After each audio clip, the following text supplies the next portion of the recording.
feeling good like that, so what you gonna do?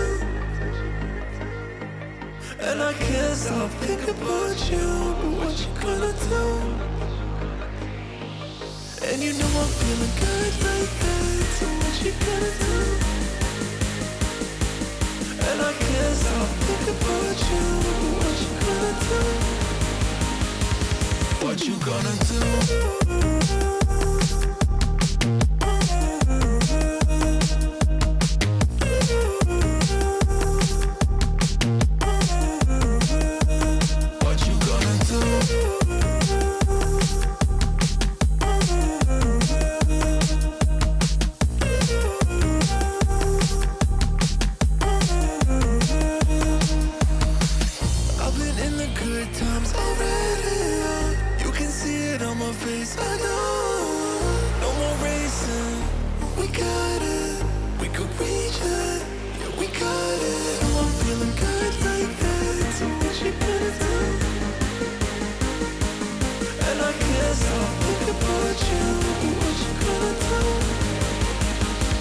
What you gonna do?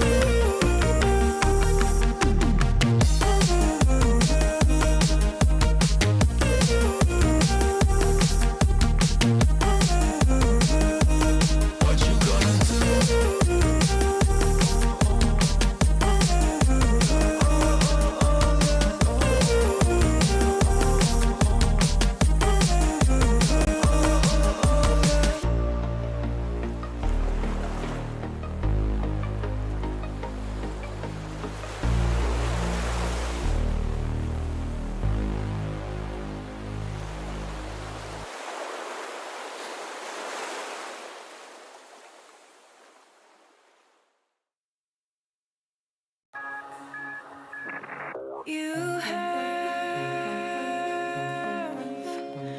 habits just like me.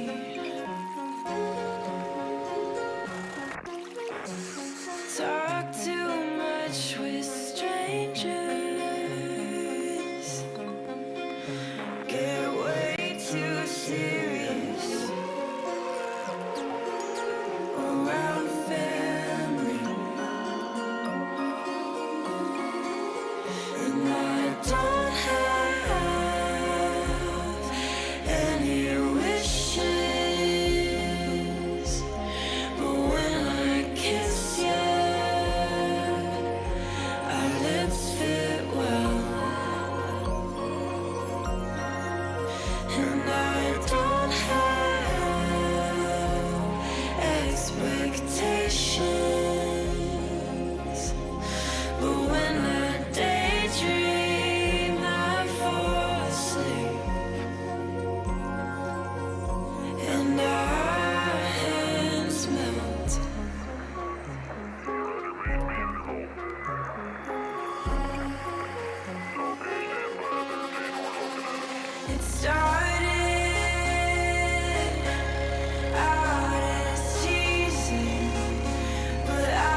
Ladies and gentlemen, welcome again back to the Rocket League Championship Series. We start our weekend here as the EU Spring Cup gets ready to start up. We got a few moments to chat with you, hang out, get you all prepped up. I'm Leaf. Shogun and Spaceman decided that they got the energy to get the show started. So, Spaceman, are you ready to get amped up for some crazy EU? Yeah, man. It's going to be a fun weekend. There's a lot on the line, points-wise, spring major-wise, world to run for sure. I'm excited to be here. I'm here with Shogi. It's very early. It's going to be a fun day. When you look at me like that. Just stare at each other in each other's eyes. There we are. That'll be the entire cast. I just got to remember he's to my left. Otherwise, it's going to be, wow, you look great today. That's just wonderful. Let's get some actual info on the screen here. Sure. Let's take a look at where we are. I feel like that was very enlightening. I don't know what you're talking about. Do we feel smarter after that conversation? I feel smart looking at this. Yeah, absolutely. I don't know. I feel pretty neutral at this point because we've seen this a million times. You know where we are. We're halfway through the spring split right now. We're moving our way towards that Boston Major in July. Of course, we still have the Invitational to get through and the Cup as well. But Shogun, the fact that we're this far along in the season still kind of blows my mind. I agree entirely. It is kind of hurtling along a little bit. I think it's because, well, it just feels like we're seeing these storylines progress so quickly, which we are going to try and keep everyone up to date with as we go through today. But also time running out for a lot of teams. Yeah, no, it's coming down to the wire, that's for sure. Let's take a look. Yeah, as you can see right here, there's a lot more Rocket League going on. Spaceman across the board this weekend all packed up. Yeah, this weekend's packed up, folks. If you want to watch some European Rocket League, stay here. Keep your eyeballs peeled and moist because don't let them dry out. And then next week got First Touch. And, of course, there's a bit of a break. But, of course, we have CRL Worlds happening. That's right. Keep it involved. Keep your eyeballs open because CRL Worlds is going down over here on twitch.tv/Rocket League. And, you know, we get into a point where we're off for a bit for the majors for RLCS. Of course, we have a break for Europe, a break for North America for about 2 weeks. Then we're back. But it doesn't mean Rocket League's going away. There's also other regions, MENA, OCE. So keep tuned to those and support those regions as well. Yeah, MENA and OCE trucking on through there. But while you're watching the CRL as well, you may as well, you know, get online, go to rl.gg/spring tickets live. Get your tickets to Boston. We just mentioned it. It's coming up. And we're going to keep mentioning it until all of our friends are there. It's going to be really fun. 6th to 9th. Of course, you can join us on the 8th to 9th in Boston and just have a grand old time watching some Rocket League. Woo woo. Yeah, that's your so best. Easy, isn't it? I mean, look at these players this weekend are actually like they're trying to work their way over there. They're trying to win match. You can just go. Like, You're better than the pros. Like, that's why you're guaranteed to be able to go. Chad. We want you there. We make them work for it. All right? It's Let's take yeah. By the way, if you don't want to type that out, I should. I'm lazy too. Get exclamation point tickets in chat. I see them already popping up there. So click on that link, get your tickets. But let's talk. Let's get into this weekend here. Let's start talking about where we're situated. Looking at the spring points, you know, things are tight across on both of our leaderboards here. But Spaceman, spring points, couple scenarios coming into this weekend. Yeah, a couple of big scenarios as well, but I think what kind of draws the most eyes really to start is, of course, Vitality at number 1, and the top 5 really being the top 5 strongest outside of maybe Oxygen trying to fit into the top 6 conversation. It's pretty much what you would expect. Carmine currently being in 4th for spring overall. You know, you can have that conversation and jump into the nuance of that if you want, but we're not expecting anything other than maybe a top 3 finish for them, depending on how this weekend goes for sure. But the biggest conversations really right now for this weekend, I think you're looking at Tundra, of course, everyone's fan favorite, world champion favorites, Hogan Mode down there at 8. There's a lot here for sure, but also shout out Luna Galaxy because that is formerly known as the Monkeys roster. So if you're wondering where the Monkeys roster is, that's them. They're Luna Galaxy with 4 points, so they're making the run. Anything before we move on here, Shogun, you want to add on to this leaderboard? Yes, there is one. Hogan Mode, no! Why? We were so excited for you, and then you get eliminated in round 5 of the qualifiers. For anybody that didn't get to catch it, that did see the amazing run that Hogan Mode went on in our first regional, well, they are out of this one, and results depending, that actually could just be their season. Like, they are now needing to hold on to a top 16 spot. If they don't get it, they're not at the Invitational. See, I didn't know how to break it to chat. I know there's some people that might not have been paying attention. Oh, I went loud with it. That was my way of doing it. That's how I break bad news. You're like, let's just break it, get it out of the way. I don't rip the Band-Aid off. I scream it away. You give him a little punch too while you're at it. Let's take a look. Season points are here now. Shogun, what do we got looking at these? So right now, Europe has kind of semi-locked in 6 positions for the World Championships. That's 3 main event ones and 3 wild card. Now that might change to 7, but that is result dependent. If you want to guarantee your spot, you need to get that top 6. G1, PSG Tundra, BDS all fighting for that. And if they're going to get there, it's pretty simple. Get to Boston. If you do that, you're as good as gold. Yeah, that's a tight race going on in there. Leaf, I do want to give a quick note as well for people who are wondering about this weekend. What does it mean for maybe spring, right? Of course, if you're Vitality, you clinch the major for spring with a top 2 finish. And if you're Liquid, you clinch the major by winning the whole regional. So completely doable things for both teams. For those 2 teams specifically, yeah. I absolutely believe those premonitions could come true.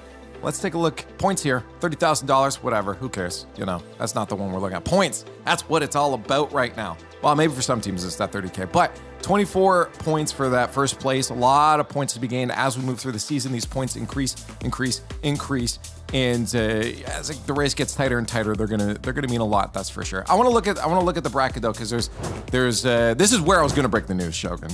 Oh, okay. When you couldn't see them there. But you've already guys know it. Hogan mode, not here. A lot of different stories, though. A few other teams cropping up. I got to mention, Shogun, Metanaris in the bracket with four-wheel drive. Yeah, I love it. I mean, as you might be able to tell, and as usual in Europe, the closed qualifier was hectic. I think we had like 7 orgs in that one that did not make it, and 7 orgless teams that did manage to make it. So that was probably the most typical moment that we could possibly have had. But yes, Metza is back in, so I guess he's going to be the default for the neutrals in this one if they don't necessarily have a team to latch onto. And for Spaceman, just in case, there's always going to be some people that maybe haven't seen the bracket before. I actually did have to explain a double elimination to someone recently. So if you want to break down what we're going to see this weekend. All right, nerds, listen up. All right, it's double ELM. All it is just you win your games, you move on, you lose 2, you're done. Here's how it works. We have best of 5s in upper round 1, lower round 1, and so on and so on. And it's not until we get to the upper semifinals for the top side of the bracket that we move to best of 7s. You got to win 4 games there. It's a mathematical difference. But when it comes to just how the bracket works, you win until you lose. And then if you lose, you get 1 more life. You drop down a lower bracket. You try to make a run there. If you can't do it, you lose twice. You're out. You get 2 lives in double elim. Very simple, very standard. It's an esports staple. I know Rocket League has its worries about it, but look, it is what it is. That's how it works. Don't get it twisted. I love it. Hey, I love double elim. It's hectic. It's a tough thing to get through. And a lot of teams, especially when points are getting tight, this is where some really fun matches can start to happen. Really excited energy coming your way. This is what we're going to be seeing. As Spaceman said, we'll see a couple of those upper round bracket 1 into the upper bracket quarterfinals. Then we drop down to the lower bracket round 1 and round 2 as we start to eliminate teams. Yes, day 1, you're not safe.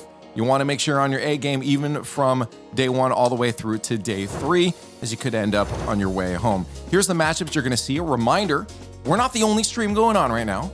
All these teams got their team streams going on where you can join in, go to their chats, spam whatever you want, and support them in their chats and have a lot of fun directly. You can stick around here too, but again, looking at these matchups, just before we get into our matchup of choice here at Shogun, is there anything that just stands out specifically to you? Right now, I'm going to go for a 3P here and make Spaceman's life very difficult when you ask the question to him in a moment. But it is all about those 3 teams loitering between 6th to 8th at the moment. PSG Tundra against Sud. That is a landmine if I've seen one. Guild G1. Now, Guild do have a bit of reputation as an org of kind of just ruining everyone's times when they're trying to make these big runs. So I'll be scared for that one on G1. And for BDS against Lunar Galaxy, I think they'll be the ones that are happiest with what they've drawn. Unfortunately, there's Vitality right next to them in the bracket as well. No, you know what? That's fine. Spaceman doesn't even get an opinion. We're on the European show. You're British. You're the only one that matters right now. Let's take a look at the matchup we're going to be talking about on the mainstream. If you do stick around with us, of course, it's going to be that matchup that's going to mean a lot. It's PSG Tundra versus fighting for Boston Tundra. A lot on the line here, Spaceman, for this team. But of course, both teams want to stay in that upper bracket as they continue through their journey here. Yeah, and look, for Tundra, again, maybe their biggest story so far really was like, oh, new roster, new organization. And again, this was not like a secret. Everybody understood that PSG Tundra was probably going to pick up German Amigos, and that's exactly what happened. But when it came to their recent results, it just hasn't been put together really for the squad. You're looking at like a top 8 finish in the first regional. Again, we're still in our second split here right now for Europe. So there's time to make improvements for sure. But as like I've said a couple of weeks now, and I'll hit it again, as we make that round and that curve into not only Spring Major but Champs, now is the time to put all the fundamentals together and make the run. And if you're PSG Tundra, you got a tough matchup against Mike Boy and Tho and Hibbs, and I just look at the squad and I say, all right, when is the Tundra though? Where's the German Amigos that was like brilliant at times going to come back, and when are we going to see them make the run? So this is the part where we get you involved, chat. The hashtag's in the chat. We're counting them. We're going to find out what you guys think in a few moments. So start spamming away if you think it's PSG or if it's going to be SUP taking this matchup. Let's get some analyst predictions on before this matchup starts here. Well, this could go both ways, really. I think we talked about it before, Shogun, that while Tundra may be slightly stronger on paper, I feel like SUP has every capability of bringing this team down. And predictions don't matter for you. So what are you going to do? I mean, SUP do have a very recent victory over this squad. 3-1 back in the Spring Open. So, does it repeat himself? No, it doesn't repeat. I'm gonna go PSG Tundra. Surely, this team... I finally started to believe. It was during a losing effort last time I saw them, but I finally started to see something there that they can use. Please use it. I'm going to get angry at you again on this one. The second you believe a team, they won't follow through. You know that, right, Spaceman? Yeah, absolutely. Contrarianism's my second middle name. I'm picking Saw. Let's go.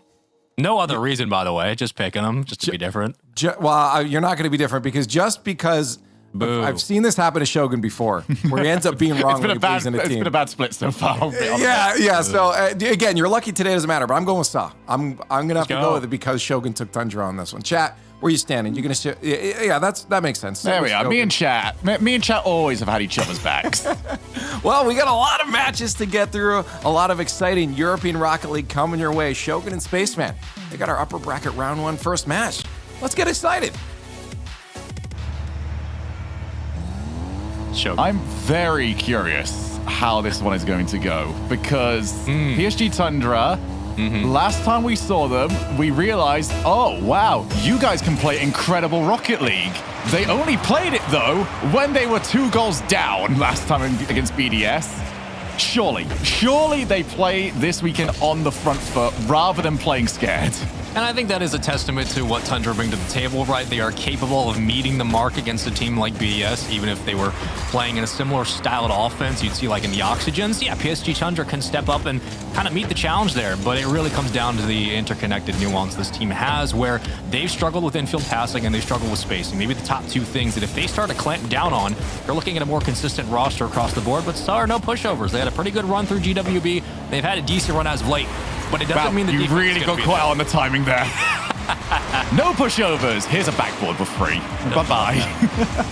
Well, Tox is going to miss those. Top bins for him. And that is how you want to start off your regional. Now, one thing to note as well for a lot of you at home is that as we are heading towards the latter parts of the season, it means that some teams might even be playing their final tournaments of the season as well. I mean, Hogan Mode are an example who are not playing this weekend that need results to go their way. Otherwise, they are already finished.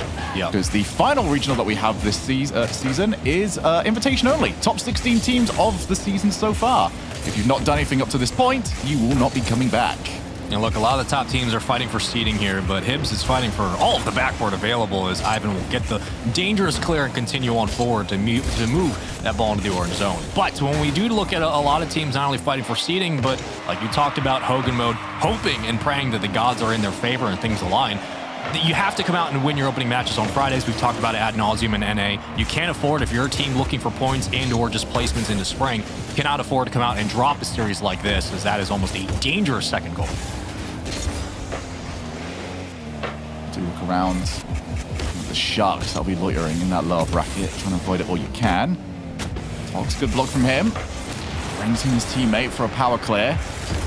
This is, theoretically, where PSG Tundra should do their best work. And they've got that lead. They don't have to chase. just want to see that pace kept up today, especially from this player right here. Catalysm just delays it for his teammate. Mike Boy off the backboard. Have they been caught out? Backboard again for Hibbs, and just one step too much on that play, and it does mean PSG Tundra can get back. Nice attempt there from Tho, and if you're thinking about what the comms might look like, if you are a fan of PSG Tundra, it's probably going to be Tox making a lot of those adjustments, especially on the defensive end. He might be sending the numbers out as Ivan was the one who got the call for the clear. Catalysm trying to work it around. Tox leaves it. Great pass. Here comes Ivan for the second, and that's a very fundamental push up field. You're going to see out of PSG Tundra quite often. Nice setup by Catalysm and a beautiful finish by Tox. Oh, that's...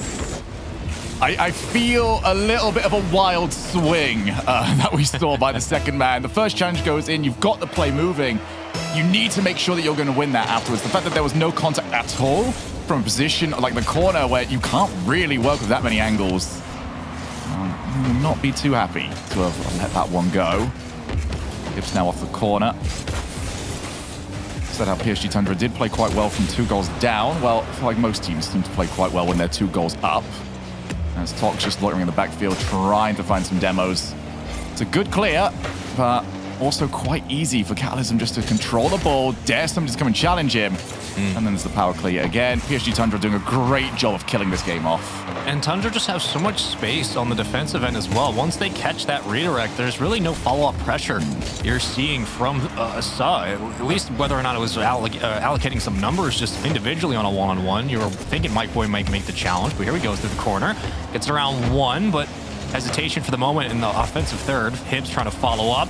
Slow touch, not a great one. Awkward. Oh, maybe they can make it. Follow up. Huge clear out by Ivan. And back to the infield. All right, we're keeping it going. Bar down. Mike Boy tries, and he can't find it. Okay. The offense finally kicks in, but it's taken a little bit too long to develop. That had to be a goal. You had so many great positions there. You, even off the soft shot, managed to create a bit of chaos. And still nothing goes through for you. There's the double commit as well, but Catalysm is just living on the backboard. He's paid rent. He's got water set up. He is ready to go. Pass down yet again in field off the backboard. Catalysm, guess where he is? Wow, big shot off backboard to Ivan. Goal goes in. PSG Tundra, comfortable as you like. Just a beautiful touch off the backboard as well. Catalysm sends it on its way. Ivan's overextending downfield, and of course, everybody's running the Fennec this weekend. It's perfect down the stretch. 3-0 lead with 1:03.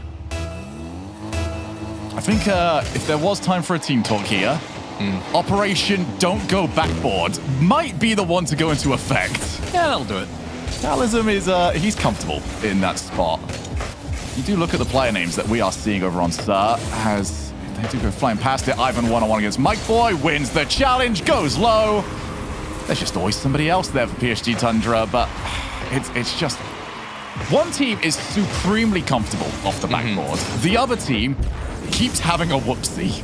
Yeah, and it's a lot of just reactive Rocket League from Sa. You're getting challenged by Tox from the side wall. Whether or not he gets the cleanest of touches doesn't matter. Just contesting the play and keeping the lane out transitionally congested. Looks for a second, and then this is what Tox does so well. He sets up his teammates, and you have Catalysm and Ivan working up midfield that can find those awkward touches or win some of these rebounds and make it so much more difficult to clear out defensively if you are Sa. Now we'll try to see them try to form their counterattack, but before that happens, you already got to worry about Catalysm flying into your face.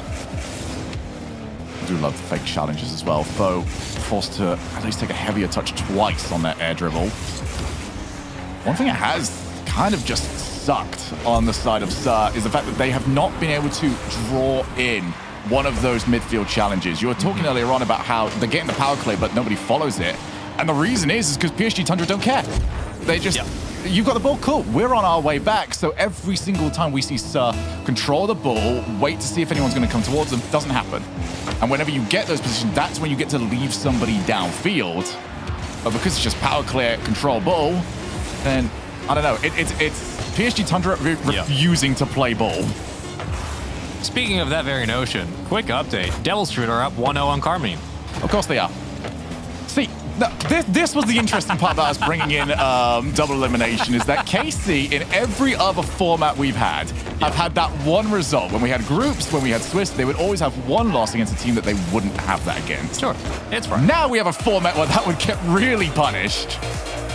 Tundra win, but does it really matter? Yes, it does. It's a game 1 win for Tundra. Really? To them it does. Yeah, it absolutely. Look, of all the series this weekend, folks, on Fridays, this is the one you want to keep an eye on. So far, so good. 5-0, pretty big stomping. And I think the takeaway is clear. You heard Shogun say it, right? The midfield presence, but not only just the lack of challenges from Suh, the ability for Tundra just to basically play passive, wait for their ability to get the ball, wait for possession, move upfield, and just let Tox roam. He did that. Boom, you're done.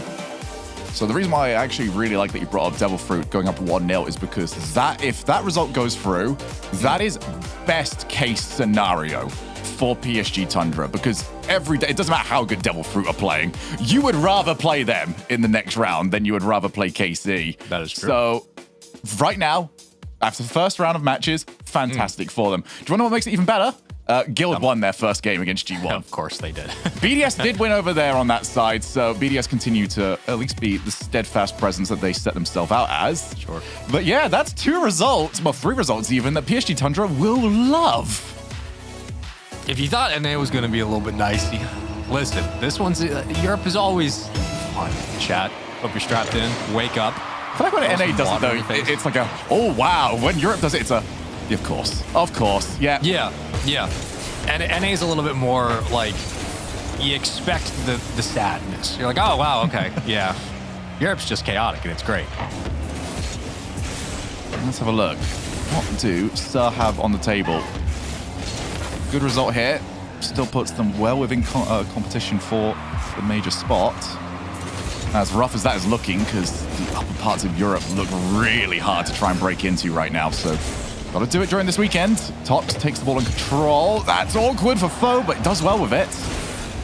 And now here's what we want to see. What can Suh do on those transitions? Because last match, nothing troubled PSG Tundra. Yeah, those challenges again at the midfield have kept Tho out of the play. You did a nice job of tracking to the corner to stall out as the third man, but he's been the only one up to make these challenges in these contests for the moment for Suh. So it's basically a 3v2, and you just keep throwing shots at the net, and that's what happens. The constant midfield contest, you're taking one player out, and if you're PSG Tundra, you're more than happy to play this advantage. I mean, they were all, if you're going to keep trading players like that, PSG Tundra were always at the advantage there. They were always going to have the third player in. And that was maybe the biggest encapsulation of the worries that we've had for Suh in this series. Now they've got to try and drag themselves back in from a 1-goal deficit. Hibbs pops the ball up. That's a nice position, but you're against Calism, who is winning every single time. Holding midfielder if there ever was one. It's a bit wasteful. Ivan was ready and waiting. I don't think to this point I've seen Suh happy to take the midfield challenge. It feels like they're playing for the outplay every single time, and they are not outplaying. Yeah, and well, Tundra are just recognizing that. Like, if you want to play boom ball, we can play boom ball for 2 minutes and however long you want to keep it going. One was the lead, but two, look, Calism, he's upfield now. He's going to get the corner grab. Resources out. He's probably going to win the sidewall as well. He will. Gives it to Hibbs, but nobody else follows up. Ivan on the rebound, and the challenge in. Tox cuts the lane. Mike Boy leaves off to Ivan. All right, so we're splitting the numbers here. And Tho, yet again, will have to fall back and make that save. So you get one push upfield at a time if you're Suh, but it doesn't really form into any extra dimensions. There's no infield pass. There's no screaming through the corners and trying to collapse on the sidewall to create space. It's very much one hit after another, and we fall back. Oh, I like that. Finally something goes their way. They finally put the ball in a position where it created doubt. Put it as high as you can, and you see Hibbs launch himself. I'm gonna hit something on my way through. I love that so much more. Take that sort of position, go for the air dribble. You've been given time on the ball for those sort of plays, and they have not been utilized, but anything to cause that moment, that split second of worry, where you're not as in control of the play. And that is the first goal that Suh have scored in this series. Calism tried for the ceiling pinch, doesn't quite manage it. Tho downfield, though, we've not seen this up to this point, and look at the chaos it caused momentarily. They've still got good position. Ivan avoids being bumped. Hibbs off the reset. Who's got the follow? Suh have woken up. You needed to get Tho out of your own side of the field. You needed to escape the defensive hold. He's downfield overextending. The rest of the team was still fighting for boost at the midfield. And finally, a couple of follow-up shots. Nice rebound there, set up off the backboard. and Tho's able to contribute on the offensive end. Just play the numbers game in the net, and you're probably going to have a good time. 2-1 lead for Suh. A nice response here in game 2. Can they keep it going? No one ever said it was going to be easy for you, PSG Tundra. I think they knew that coming in. Oh, a whiff as well from Tox. Things that were uncharacteristic in the first game suddenly coming to start showing up now for PSG Tundra. They have time to play the ball, though. This has been so much better. As Mike Boy does find himself all alone, he'll happily try and play for the half volley. Didn't catch those volleys would like to. Calism slow played it yet again. Nothing on for now. Power clear, and Hibbs pre-jumped that yesterday. And they're keeping the ball off the backboard as well. They're not allowing the push-up from PSG Tundra to get a little bit more nuance that you would like we saw in game 1. Currently, controlling the midfield much better in this game if you're Suh. Mike Boy making the challenge. He's been the point of contact for the offense. Tho's going to rotate to the midfield, and Hibbs will be the second man on this play. Offense gets their chance, and this is the pressure you'd like to see if you're a Suh fan. Finally, they look a little bit more comfortable at that midfield line. Oh, they've lost a player. Ivan, backboard, pre-jump from Hibbs. He won't get there. And Tox will slot it in. Keep an eye on the replay. Calism gets one, bumps the other. All the work done. Beautiful setup, too. And Tox getting back into the swing of things as well. Through the corner. Gets back out on rotation and cuts back into the lane to keep this play going. I'm sure those comms were just as hot. And it's a great recovery and nice response from PSG Tundra. This one does feel huge for Suh when it comes to their tournament. PSG Tundra proving that they do have a few layers to their gameplay. Suh, now that they've had one go against them and the run of form is now moving away from their favor, can they keep that pressure up? Looking for a potential blind spot on the backboard. That really has not existed for the most part. Mike Boy goes low, and that's caused the double commit. Don't play for the quick win. Play for a split second where you can get PSG Tundra to go, oh, what do we do with that? Yeah, that was just a slight double commit. A very small double commit. I mean, Yeah, no one Calism noticed. pre-jumped that. Really? Nobody saw it whatsoever. Calism totally didn't pre-jump that read and just fly straight on by like the challenger. It totally didn't happen. But here we go, 1v1 right over Ivan, tie game. JohnnyBoy.exe mode engaged. Oh, that's just rough. You know what? I'm not even going to be too harsh on the kickoff there. That, when it comes to bounces off the kickoff, is about as rough as it can get. Over the top of your challenger, right on top of your cheating car. It's coming up, and yeah, the player's gone for the boost. Good luck with that one. So much work done for Suh. Hold on, off the kickoff. Oh, no, Calism. no. Oh, no, please, no. No goal. Let Tox try to finish it, and he will. 13 seconds, a kickoff win. And right back up the gut, it's PSG Tundra with the lead. So I hope somebody got the screenshot of that triple commit.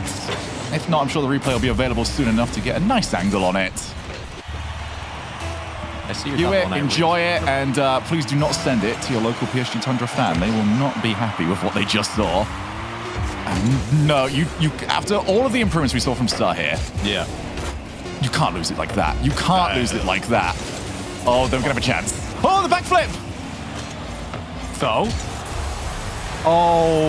Oh no! Well, feels backflip man for Tox, and Tho will finish it off. This is a scrappy game too. I mean, we've seen a double commit, we saw a triple commit, and now we're seeing essentially just free food downfield. All right. I want to give Tho We're here. like the benefit of the doubt and just say he was too far forward, but that's also not really the benefit of the doubt because you were too far forward. That just can't calling it happen. like it Not is, when yeah. you're winning with 0 seconds left. I don't really have words this early for what this game has been. We'll see if another kickoff pays dividends here if you're PSG Tundra. For Suh, good counterattack, but a better swing. Ivan trying to close in on the play and collapse quickly through the net. Number still up. They press, and you'll have to fly back and restable as your bearings are collected. 35 seconds killed in OT. Calism gets pulled off the ball, and Mike Boy has to play it to the corner. This is one of those games where whoever loses this match is going to be livid. For PSG Tundra, if they lose it, they've got plenty of time to react and respond. If Suh lose it, that's triple match point. One of these things is certainly worse than the other. As we go to the corner, Fair work done so far by Sir. Minute down in this one. Can they get the play set up off the backboard, followed by Tox, and it is gone. That's an important clear as well, just to kind of kill some of this clock, but also a lot of the momentum that So were able to build up on the sidewall. Give your defense a chance, if you're PSG Tundra, to breathe here. Collect your bearings if you can off the backboard. Ivan tried to get to the midfield, but now the press starts, and this is where Suh have made adjustments in game 2. They've been more comfortable at finding those midfield contests and clearing these touches to their teammates. Yeah, air dribble there from Hibbs. And then Foe quite close enough on the challenge and the sneak up. Bump on Foe isn't going to get there, so now a good chance here for PSG Tundra. What a play by Calism. Foe had to be well positioned on the backboard, or that was going to cause havoc. Good outright pace there from Foe. It's the reason why you bring him onto your team. Somebody that you can just go chase the ball, win it for us, give us a chance. Yeah, and he's forcing a lot of double commits from PSG Tundra. Whether or not they're tracking or getting a hand on the ball doesn't really matter. It's just pulling numbers off the play, making it more viable for a goal line push. If you're Hibbs, just try to again play it to the backboard. He does so, gets one to bite. It's Catalysm. Talks the opposite side. Ivan on your screen currently fighting for that midfield line. And White Boy will just have to get a hand up and does so. So the midfield's basically gone for PSG Tundra. They're going to have to work on an overextension to Ivan. They find it. Is it a misflip? Yes, but it doesn't bite them in the back. Still alive here if you are Suh for another swing downfield. Tox will be so happy to have seen that one go wide. He had snuck up just a little bit too far. That was top corner. That would have been all the way past him. Mike Boy can't win that race. Again, there's some players sneaking up here. And there's not enough confidence on getting that midfield hit, where these are getting quite cleanly hit. Goes on target. That could be the end of the game. Awkward for now. Foe. Cool under pressure. Gotta start keeping an eye on those boost totals. Hibbs is close to low. Mike Boy was getting close to low. They've got to get rid of this. And they've done well with the overall boost management. This is the most offense we've seen out of PSG Tundra sustained, I think, this game so far. Granted, it's been about 8 minutes, but oh, great touch. Leaves the fall off to Catalysm. Maybe he wanted to get physical in the net, but instead he'll fly back and continue this cyclical extension that you've seen so far for the past minute and a half. Ivan, great shot, opposite post, but just couldn't find the angle. This is one of those really typical Rocket League overtimes, isn't it? 4-4. Can't find a goal for the next 4 minutes. That's how it tends to be. Foe. Oh, first touch left a little bit to be desired, but you could still get the 1-for-1 challenge. Off the backboard, Hibbs, can he find a teammate? Foe will come in off the wrong side. Bump as well, that's a good chance for a breakaway now. Nobody was ready, nobody had the boost to get back over there. It's one of those games right now. Oh, Tox is there for the passing option and doesn't win it outright. Huge. Avoided a demo, got back in rotation, left it to Tho. 1v1 right over and gets both to bite. 4:20 on the clock, but it doesn't even matter. That is just brilliance on the 1v1, the juggle, the reset, and a 1v2 to close it out. That might be the most perfect first touch you could have got on that ball. You can get over there, you can get the reset, but to have a touch right there that leaves the options open and keeps the defense guessing is massive. And Foe was exactly that in this game. He was massive. So Suh do get that game back. We managed to play through pretty much 2-3 games in order to do it. And now this series is wide open. So it went from best case scenario Leaf for PSG Tundra to, well, just as dicey as it was always going to be. Yeah, I mean, again, admin's doing a good job of picking games as per usual to show on the mainstream here. So we got a couple sweeps already completed elsewhere. That's about right. Moist Esports taking down Fufax Stop 3-0. Team BDS taking down Luna Galaxy, former Monkeys, 3-0. One interesting match that is going on right now, Team Vitality actually lost a game to 2.5 Men, which of course is Speed's team, so you'll love to see it. We have a couple other match point situations where you expect them, but I do want to mention Team Liquid is actually being put to the test by it's Fast Forward. I kept saying four-wheel drive. Fast Forward, that's what it is. I'm seeing one result right there, Leaf. That is petrifying to me. And this is? Gilda 2-0 against G1. Oh, yeah. Why is that petrifying? because he is Because G1 is PTSD supposed to be one of guild these name. big teams that we're saying can qualify for the World Championship. Yeah. But it's Guild, right? On Yeah, the stipulation. it is Guild, the team that always does this. Also, very typical Rocket League if we're going to go through this. Nice of us to have a 5-minute overtime followed by a 7-second goal. You didn't like the misread or the doubles and triple commits we saw last game? I was looking at the bracket. I'm not going to lie. I didn't see how one went in. I'll throw my hands up there, and I'm trying to catch up a little bit. It's the Guild effect, guys. We should expect this. Like the universal constant. They all do something, but so will Hibs. Off the kickoff again. All right, we're tied up. Having a kickoff extravaganza on this one. Again, another great first touch. Tundra have been caught a fair few times now on getting quite trigger happy with what they're doing with the third man. They like to just push them up a little bit too far. And when that first touch is just right for start, they are getting caught. Nice reset from Tho. Another kickoff win there if you're Suh. It's a good trend to continue. Huge clear from the sidewall, but actually gives possession right back to PSG Tundra, and Talk to the corner will leave off on the boost to try to eventually fight his way down to the ground from the ceiling. Dangerous touches here. Suh trying to find the clear. Hibs saw the greatest play possible in his mind right there. And maybe didn't see the possible, oh no, I'm dropping this down on the penalty spot. Main character Teammate kicked in. His teammates had his back, you know, they were all ready for it. They're like, oh, good old Hibs right there. He's going to do that thing that he always does. So have controlled the midfield since then. Something that just felt like it was going to be impossible after that first game, and now we are deep in the trenches in game number 3. Now, this is just credit to Suh's adjustments at the midfield. They have gotten much more comfortable taking the one-on-one challenges that we didn't see in game 1. But small swings here and there, small decisions that have worked out in their favor. Big save from Tho.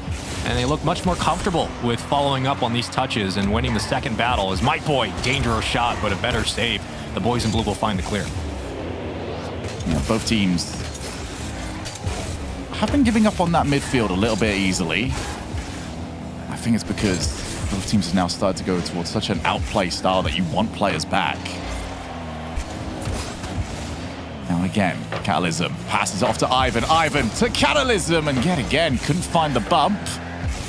They're not far off though. At home, try and keep an eye on the passing player or a player that's in Ivan's position right now. If he had landed that one further across the field, you know he's just going to go hunting for whoever is in the goal. And you can do that nowadays because everyone's defense is so good that you can do that, get back, and no real harm comes to your team. Hibs is going for the mega plays right now. I just trying to pass it to that guy, falling from the ceiling. Save, follow up, Tho still in net, get it out. All right, back to your point, Shogun. Well done. Yep, nice plays from Hibs. Talks back down. Foe to the backboard. We've seen some mistakes there previously, but slow enough for Ivan to at least control. G1 struggling in their series. If Suh can take this one as well, BDS fans around the world will rejoice. They've already done the job in their series. They get to sit back, relax, and watch what's happening. Well, as much as you can do, considering they might have vitality in the next round. Although Quintaleaf, that one's been more difficult than I'm sure many expected. Oh, that's just in. How does this one sneak through? I'm trying to see the replay. Here we go. Shout out game. All right. Hibs, I think, went up for a 50 and just missed it. And it basically jets through the corner very quickly, back on its way towards the goal. All right. That's a nice read there from Catalysm, but a bit of a small blunder on the double commit there from Suh. I get you want to throw numbers at it, but you also have to make sure that your backline's covered. With how the offenses have been for both teams, very close to the goal line, not a lot of demos. We've only seen maybe 1 or 2, and 1 came in this game, so the physicality has not matched a lot of the pressure you're seeing. It's going to be dangerous to commit constantly like that, but all right. 2-1 lead currently. PSG Tundra trying to hold on with a minute 20. Talks half volley clear. Oh, that is as good as those ones come. Yeah, that's pressure gone for you. Now you can start to work with the rest of your team. The great thing about those is that they just spend so long in the air that your team has nowhere really to move. Just re-get the boost, reposition, and it's up to the opponents to collect the ball. run the risk of maybe hitting the ceiling, but Tox is too good for that. Tox disrespects the ceiling. Off the wall, Mike Boy. Nice first touch. Who dares challenge him? They're just waiting. They're just waiting. That invites the pressure on. Hibbs, good chance from him, but nobody on the far side except Ivan, and that's not the player he wanted to find. Might have worked out actually for Ivan, because I think he was cheating up a little bit too closely to his teammate. But when the play broke down, he was already somewhat in position just to rotate and track for the follow-up contest. So you make something out of nothing. That is a positive here, as Cell will try to do another miracle downfield with under 30 to play, as Hibbs will call his own number, runs out of boost, low in the tank at the moment. Resources not quite here. If you are Suh, we'll see what they can make out of nothing as they have time to play. Plays him off the backboard. Ivan's just going to play for time here, try to go high, but he was read pretty quickly. So, get the ball to the floor, Catalysm tasked with it, and, well, he's pretty good at drop shots, so gets it down, and that is a much-needed victory for PSG Tundra. And I think this is credit to not only the clear game that we saw briefly in a small highlight from PSG Tundra, but again, capitalizing on the pressure upfield, working themselves through the corners, forcing the double commits from Suh. The small idiosyncrasies that existed for Suh in this series have continued. We're starting to see it finally be utilized for PSG Tundra, taking their opportunities when they have them and putting the pressure on Leaf. Yeah, is he actually good at drop shot? I mean, according to that, you can hit the ball straight down, so I consider that half the job done. Yes, the answer is yes. That's the job. I just really like drop shots, so I get excited. Oxygen taking down Monaco 3-0. There's another match completed over there. Carmine Corp is doing their best to finish theirs off. It's 2-1 right now, 44 seconds left, and they're only up by 1 goal. It's 2-1. I may have spoken too soon. It's now 3-1. But yeah, definitely not a strong domination that you'd expect from them. Again, Liquid doing their best to shut down Fast Forward right now, which I'd like to mention, by all technicality, with Seamus is the first Lithuanian player in the RLCS. He's dual citizen Irish, and I think he's just using the Lithuanian flag because he said, quote unquote, it looks cooler. But by technicality, that's the first Lithuanian player, so that's pretty high. Listen, if you have the opportunity to be a history maker, you take it, all right? It doesn't matter what it is. You go for that one. Well, let's take a look then. What can Suh do in this one? From the 2 goals they conceded in the last game, again, they will not be too happy. It does feel like we're getting a lot of goals from the oh no situations compared to an outright outplay. And 1 kickoff goal, which, yep, as I remember saying at the time, was just a horrible position to find yourself in as the 3rd man back. But that double commit in the corner is not how you should be losing a game. No, and with how much they've had to work, and of course, Suh, maybe the biggest highlight. Oh, it's happened again. All right, that maybe the Get out of your own way. Like, no, it's just not going to happen. The first win by Catalysm, the boost, the flyover by Mike Boy, see ya. The 3rd, that's a 1v3. Well, Suh have Back to the drawing board. really dislike that corner. That's all I'm going to say. From game 1, they had a little bit of a ceasefire with it in game 2. And then in game 3 and 4, it's not necessarily been their friend yet again.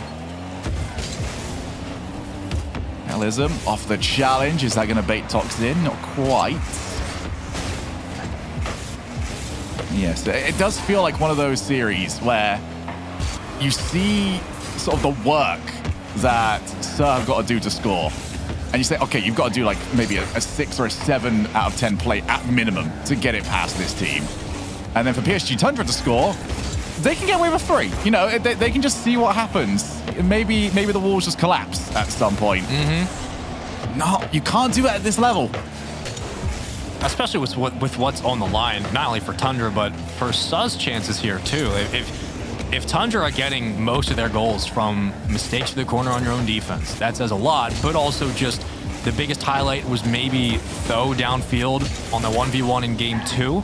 That's about it. I mean, the offense has had to work overtime. There hasn't been a lot of sustained drives downfield. The most we saw was during the overtime, as Tho tried to set up for a teammate. Mike Boyd comes from the opposite side of the field to meet that one instead of Hibbs getting the call. Not sure if it was a boost question or not, but decisions here, as you are Suh looking for your first goal and really to tie this one up. This fashion has been, they've been a little sloppy, but Tox is just caught. going to make the nails drive into the back of the coffin. Let's have a look at the positioning overall. So Foe's drifted up. We've already known that that's been a problem throughout this series. But I also, I don't know, I don't necessarily hate it from Foe. He's really hoping that somebody on his team gets some sort of contact. He's not necessarily thinking half volley over the top of my head. So I do definitely have a little bit of sympathy for the position he found himself in. The only reason why it becomes a problem is that it's a position they found themselves in a lot. So there is a problem somewhere for this team. And they really don't have the time to figure out how to fix it. Half the game left. And that game 2 keeps being referred to as an anomaly in this series. It has to be the norm, and it has to be from here on out. You just need to find one another. Maybe the power of friendship is what gets you through this series, because there it is. Like, it's the first time we've really seen a pass downfield that worked in transition that wasn't immediately swatted away at the backboard, or a low clear that leads to a double commit. Nice job on the counterattack, and off the kickoff, another would can still rally it into 2. We've seen them score back-to-back. And we've also seen PSG Tundra in game 2 have a little bit of a wobble when they get stuck in these positions. A bump as well on the goalkeeper. It's not a shootable spot, though, for Tox. Would have preferred that ball to bounce anywhere else. Mike Boy controls the ball. Catalysm's waiting for him. He says, thank you very much for that. And almost managed to land on the ball. Foe, maybe the coolest person in the lobby. Nice touch. Good save. Already out. Ivan, he was rotating in, gets lucky with his break. That's not a great clear. Tox gonna set it up to a teammate.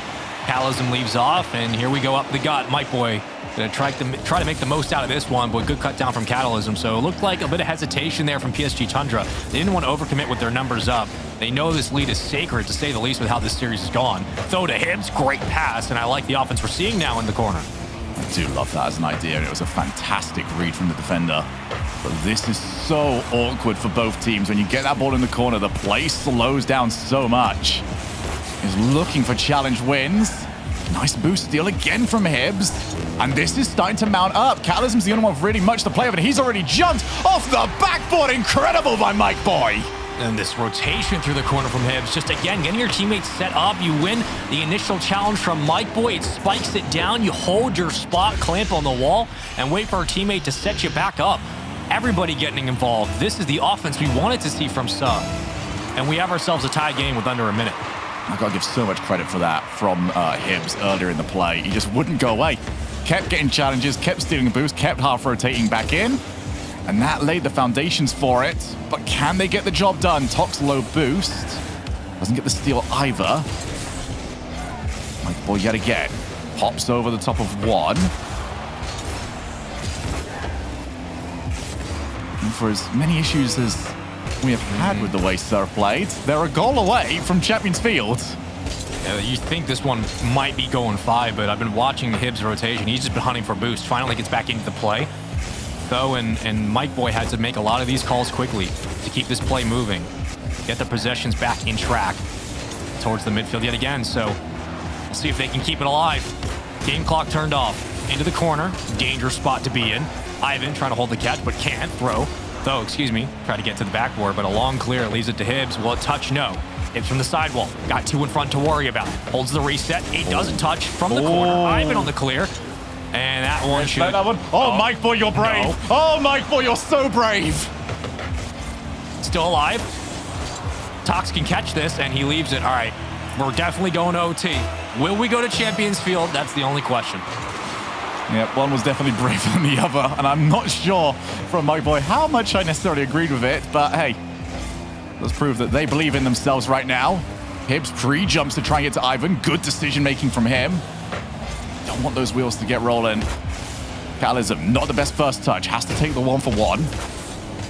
Oh, that's awkward for Hibbs. He was backwards on it, needed the support. PSG Tundra didn't want to try and commit to that slight misplay. Now Ivan, backboard double, and Mike Boy nice and calm yet again. It's great patience. Nobody committed other than that one challenge on the goal line. No double commits, no flies out. Huge there. Mike Boy following, almost gets a 50. But I like the patience defensively from Sa. It's a good improvement. Off the wall. A couple of demos coming on in. Nice position for PSG Tundra to find themselves in, especially off the double commit. All right, Mike Boy, you need to get contact, and you've done exactly that. I like the idea from PSG Tundra. They got the double, and then they just tested Mike Boy. And he did pass with flying colors. Now, Tox, what can you do with that one? Double commit, and that one had double the chance of going to the opposite side of the field. That just bounced off of Tox's hood, so you get a nice little blue trail, but also a reminder that we will challenge you at the midfield. We're going to have numbers up. You're not going to escape for free. Dangerously through the corner. The extension was there for a moment, but quickly cut down. And Mike Boy's still fighting for possession here. I mean, he has tracked this all the way down between Ivan and the sidewall. It's a small collision, but it still works out in their favor. Mike Boy gets it on target. A double commit leaves way up to the top corner, and it's immediately saved up on the top bar. Not really sure where the placements are going, but it's still opportunities here for Sub. You give that one to Mike Boy in training, in ranked, anywhere else except in the RLCS, and he puts that top corner every single time. And it was just wasted this time. Now he's struggling off the corner. Mike Boy has not necessarily had that big game-throwing moment, but he needs to settle here. These are a couple too many wobbles. Get a demo. This should be a clear here if you're Sub. You need to prioritize getting the ball to midfield and forcing the challenge. Thaw does do it. Mike Boy through the corner, throw back in the goal line. He's going to make this read, does so. Can he do it again? We saw it in game 2. He'll dunk it around, gives it to Hibbs into the corner. Numbers fly up. Blue trying to press. Hibbs juggling, but a takeaway from Tox. Yeah, well done by Tox, because you see somebody get bumped in the corner, it's out of your mind entirely that they are going to get contact. Mike Boy's not got the best hit. And that is the series gone for them. PSG Tundra are moving on. Oh, that is just an unfortunate bounce. That is not the touch you want. A little echo of the first killer touch there as it goes essentially into your own net. And that is a brutal way to lose this series. But again, the mistakes have been the same for the majority of the series. That at least is somewhat of a positive takeaway. You try to work on those. Maybe things turn in a different direction. PSG Tundra, however, closed it out on Coliseum, and they will keep their hopes alive for spring. That was a must-win for them. All right, Leaf, we've pretty much had a game 5 out of that series with the overtimes as well. How are things looking? Yeah, well, I'll give you your favorite team. Guild won 3-1 in their matchup over Wow. Okay. Okay. That's interesting for G1. Just saying, there have been opinions about their roster moves. And there will be more opinions about this roster move. And of course, Team Vitality got their dub over 2.5 Men, Liquid over Fast Forward. And one of the interesting ones actually went to, I believe it was about almost a 7-minute overtime. Remember I told you K-Corp was up with 44 seconds left, 3-1? Yeah. Devil Fruit got 2 goals in that time, brought it to a 7-minute overtime. Of course. They did eventually end up losing, but it was pretty tight. A lot of goal line saves from Devil Fruit. So if I'm Sa in that lower bracket, I'm not going to lie, I'm not thinking this is an easy run at all. Like, Devil Fruit might give them a run for their money. I mean, if Sir want to be even within the conversation of Major, this has to be a top 4 at this event. That's really difficult to accomplish after this. It absolutely is, but we got a lot more Rocket League coming your way. We continue on through the upper bracket. Up next, it's going to be Team Vitality versus Team BDS. That's a match you don't want to miss. We'll see you on the other side.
dans un match. Ça va se pater. Le décompte est lancé.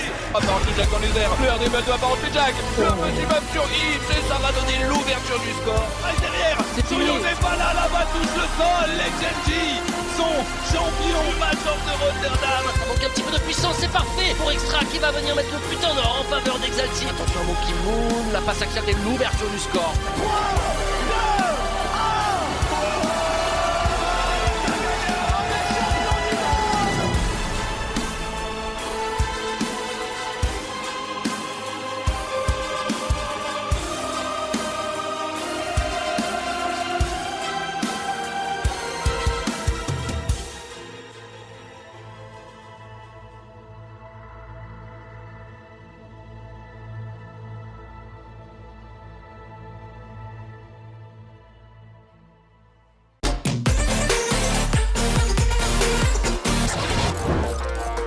Last regional was kind of like we showed what we can do. We have some like defensive mistakes that obviously will improve with time after we work on it a bit, but now I'm really happy with how we performed in the first regional against such good teams. Against each other and see who can get the better. What another as the pinch comes out, my goodness.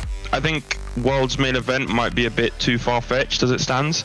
I don't see the teams above us doing that poorly as to where we could catch fourth, I think, place probably gets it, or third. If we make wildcard, I'm more than happy. Central, that wraps around beautifully, and Rise does it all himself. I don't think the past roster's expectations should carry on to us. Obviously, we have expectations of ourselves, and we hold ourselves to a high standard, but the past roster was great. They won Worlds. We have to prove that we can do that, and it's a whole new slate, clean slate. Those guys staying fantastic friends. Rise, though, wanting to devastate the blue side of the pitch. The second goal is a beauty. Playing against the teams around us is great because we control our own fate. We have then no excuses if we don't make it, and if we do make it, it's on our own merit. No one can take that away from us, so if we're to beat the teams around us and make Worlds or Major over them, then it just proves that we really deserved it. Means Magdeburg gets it over. He spotted it in. BDS get the opener. We want to make Boston, obviously, and we want to make every tournament like a deeper run as we can. But yeah, no, Dusseldorf is the goal. Score from it. Actually, he will in the end. Moist was so deep. Seiko capitalizes, and surely that's top 4 for Team BDS.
Ladies and gentlemen, welcome back to the Rocket League Championship Series as we continue on with day one of the European Spring Cup. I'm Leaf. Shogun and Spaceman decided to hang out for another match at least as we carry on in the upper bracket. You guys are winners, so since we're in the upper bracket, you're like, yeah, we'll stick around, right? Yeah. I mean, I got the prediction right, so if anything, you guys are lower bracket.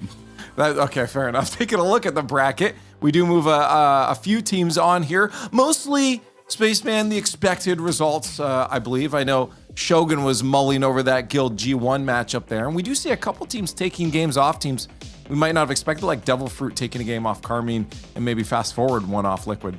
I mean, look, right, like wins are wins, and I think just results-wise, this has been the quietest Europe's been in a bit. Granted, like given the seeding, the BDS, K-Corp have a bit of an easier run, maybe through their side of the bracket, but other than Guild and G1, yeah, like things are just kind of happening. Like nothing crazy's dropped. No teams that needed to make a major or need to make a push for Worlds are finding themselves not doing that other than G1 essentially at this point. But everybody else is handling their business. Oxygen, Tundra, Vitality, BDS. Like this is a very standard upper quarterfinals. Granted, seeing that Team Vitality BDS early on is still a bit of a surprise. That's something names you would expect to see later on in the bracket, but with so many good teams in Europe, Shogun, it's kind of where we end up now. You're always going to see these teams matching up early. It's one of those things that I don't think people necessarily were thinking of too much until it happened, where the way that this is seeded is from the last 3 events. Now, BDS did not have good results in the 2 events preceding. They weren't even at one of those events where they could get seeding points. So yes, that's the reason why they find themselves in 6th, and they need a good result at this one as well, so they don't have to worry about that anymore heading into the Invitational. But that is a difficult ask when you've got Vitality up against you. Yeah, I mean, again, the story, they come in hot in the last regional. Zen just saying, you know what, I'm fantastic. I know what to do for my team. And they showed it. They proved it to everyone in that regional with the dub. And they're looking to do it again. I mean, not the quickest start here, but they're still at this position, Yeah, and look, I think that actually last weekend, everybody's going to talk about Zen, his first regional, all the stupid conversations of, did he live up to the hype? They won the regional, it's over. But the big thing was Alpha 54 played the big A.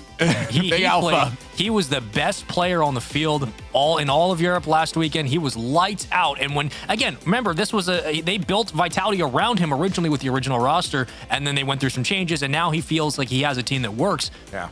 Keep your eye on the man. Look, Alpha is going to come to play this weekend. Hey, don't forget Radosin as well. But get your hashtags in. You guys are already doing that. Let's get ours on the board here. Shogi, it's the day where your predictions don't matter, so you're going to get them all right now. What do you got? All right, well, I'll just spoil that Vitality are winning this one then. I think that they can do even better than what we've already seen for them. I'm terrified of that, so I'm going to go for the devil I don't know at this moment in time. Okay, Spaceman? It's same one, man. You know it. Yeah, I mean, they won the last regional. I really feel like it'd be hard to... I like to see the BDS come back, and again, I really believe in Rise on this roster. He's a solid player, but I can't stand against Vitality after seeing what they did at the last regional. I feel like that's going to carry on here. And we'll see BDS make a good run through that lower bracket here. Chad, not extremely confident on it, but they are still sitting on the side of Vitality. I guess the only way, Shogun, is to find out what happens here is by watching it. So let's do exactly that. Yep, so here we go then. These two are teams that just need to get one more win today, and then they qualify for our top 8. But Spaceman, I also feel like between these two orgs, this might be the most underrated rivalry in all of Europe. BDS, the team that... Oh, okay, I'll get to that in a moment. What? Let's break this one down. Let's run it back. All right, Alpha back to the midfield, and Monkey Moon corkscrews it, and it's an own goal. It's just that is a ricochet off a player into a ricochet off a player. That is about as unlucky as it gets. What a way to start. What were you saying about the orgs and the rivalry? Right, well, I was going to say, and I think it's kind of getting added to throughout this, that BDS as an org must hate the sight of Vitality at this point. You know, this is the org that came across when BDS were in their mighty run across RLCS Season X. All they had to do to cap it off was go ahead and win the final tournament. Something they've done so many times against teams that were nothing new to them, and Vitality went ahead and won. And that kind of ruined RLCS Season X for them, and now we come all of this time later. BDS, great rebuild for them. They brought in Rise. They should be the hotness coming into this split.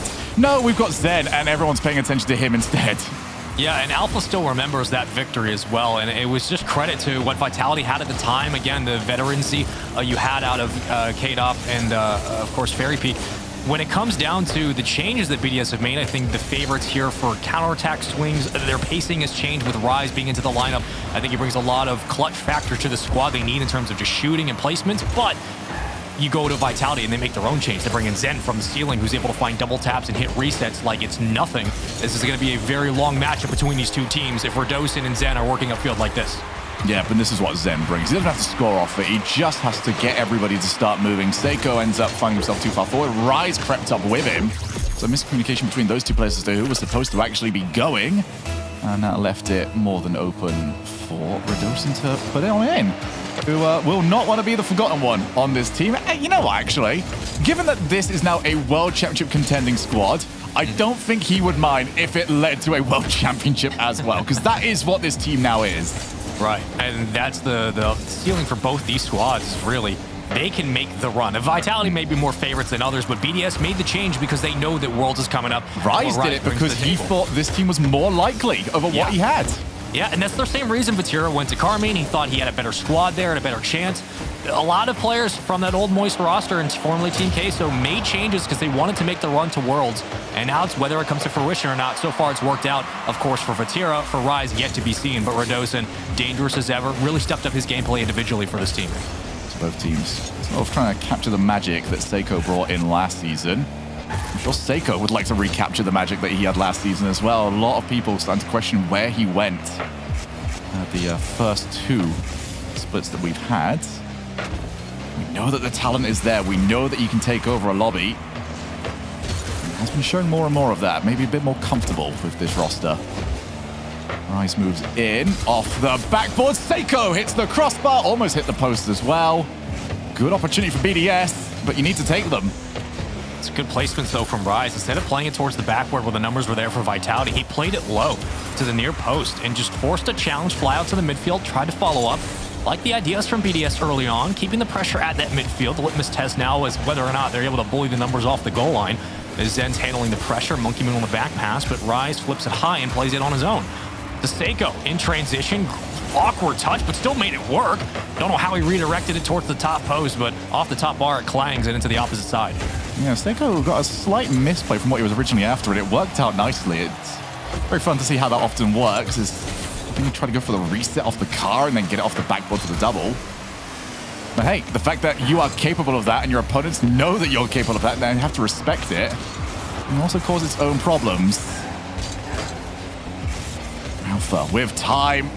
Has he taken a little bit too long to set up? Maybe so. Teammates not around to support. Monkey Moon jumps early. One goal each. Rise. Pass two. Where's the next one up? Seems like even BDS were a little shocked that he managed to get the ball that far, and he's still going. And this has been nice plays from BDS. Wow. They were cheating up to follow Alpha when he was rotating with possession. Don't let him get upfield for free and then collapse through the corner. If you're going to force a double commit, try to win the 50 as well. Rise does it, plays it low to the turf yet again, 2 times on the swing on offense. BDS have worked through the Rise touch, and it works out. They spread the box, they clear house, and Monkey Moon, 2 goals to his name, and a lead for BDS. Rise was adamant that they were scoring off that play. All right, you weren't there for my pass last time. You're going to be there for the second one. And Monkey Moon was there for it. So Vitality, who did not have the easiest time in round 1, they were forced to fight for it. Being forced to fight for it again, instead narrowly avoids being bumped. That's recoverable, actually, for Radosin. Has Alpha next to him, avoids being bumped by Monkey Moon. BDS just want to clear away their danger. They've done exactly that, and 40 seconds on the clock. Can they at least add to the lead? There's Seiko, and narrowly not there first. Monkey Moon's touch? How did Monkey Moon get that touch? Just slow it back down for a chance for Rise. Yet again, the follow-up rebounds here from BDS are stellar in Game 1, and you're worried about that consistently for Alpha and Zen working through the corners. They've struggled to find those clears. Downfield, it's Radosin. The redirect to Zen, and he's going to catch it slow. Double commit on the goal line. Here comes Radosin, follow-up from Vitality, and it pinches in off the rebound. Another goal. I thought the play was done. I thought this from Zen meant that there was going to be control for BDS. Instead, instead, it's another one. And you know what? You can say luck all you want for that when it comes to the bounce. It's now neutral after that first goal went off 2 separate players to bounce one in off Alpha. And we get one more off the backboard. Well, who's going to be first to that? Radosin. Oh, he's on the breakaway. Seiko's there with him. It's a big challenge. Monkey Moon just had to find the clear, but Rise will get that call anyway. Zen's going to catch. We've seen this before with space. Alpha waiting in the wing, gets it around 1. Monkey Moon goes for the cut, and Radosin falls up. Pitch off the backboard, dangerous as ever. Rise will play the clear and play it down for the kill. Into OT for game 1. I do think how huge this tournament is for both team seasons. Vitality are as good as a lock when it comes to getting to Worlds. BDS are still fighting for that, trying to undo the damage that's been done this season. But even Vitality, they've got a lot to fight for here. They want a top 3 spot. You don't want to add that extra week of work going through wildcards. Turn up and enjoy your time and watch everyone else have to fight and claw their way through. Monkey Moon, that was not the best from him, but he's got nobody challenging. Down. Zen, oh, well challenged. Radosin and Alpha both up. They do not want to see a blue card there. First, oh, and that was far too casual. You got to worry about Alpha at all times. The immediate clear off the backboard, the follow-up, and a huge junk onto Rise, the only defender back for BDS. And it was a question in game 1. When are Vitality going to break out of the pacification? When are they going to start showing the offense and find their rhythm? It came through the solo plays. It was Alpha and Radosin working the lower post to find that second goal to tie it up. And it's Alpha from his own backboard dunking it through BDS for the win in game 1. Rise must have thought that Alpha was going to land early and that he could just pop the ball over the top of him and then play the ball. Either way, he got caught out. Like, that's the only way of really describing that one. So Rise was everywhere. Rise was definitely the player to watch in this game. He caused the earlier goal to bring us to 2-2, I believe, at the time. But for Vitality, this is the result that they love to see. And, you know, more and more of this if they're still undefeated on this roster. The biggest question just comes down to, again, like, can they weather the storm and counterattack? And the answer's always been yes, since we've seen this team of 3 come together. BDS had to essentially work overtime with Rise facilitating most of the offense upfield. But even with all of that, and how long it took for Vitality to put things together, the individual plays that they have are so good, but so is Seiko, who has turned things around late in the season. Seiko's just there. I would love to have seen where Seiko... He's just there. He's just ready. The guy's already moving before the ball's even been touched. That is well drilled, well executed, and well off for the 1-0. And yeah, Zen, as good as you want. There's no mechanic that's saving you from that position. That's the flow state Seiko can hit. Oh, well, that's just Zen, yeah. Rinse, repeat what I just said. Don't you like the mirror match of game 1 with anything and everything going in here? If Zen's going to be up trying to clamp this one down, he's probably going to be the one scoring the goal as well. Tie game for Vitality. So again, you get a little bit of magic. You work overtime for BDS. Nice clear. And right back upfield, Vitality go and find themselves a tie game. Off the kickoff, you got to get on.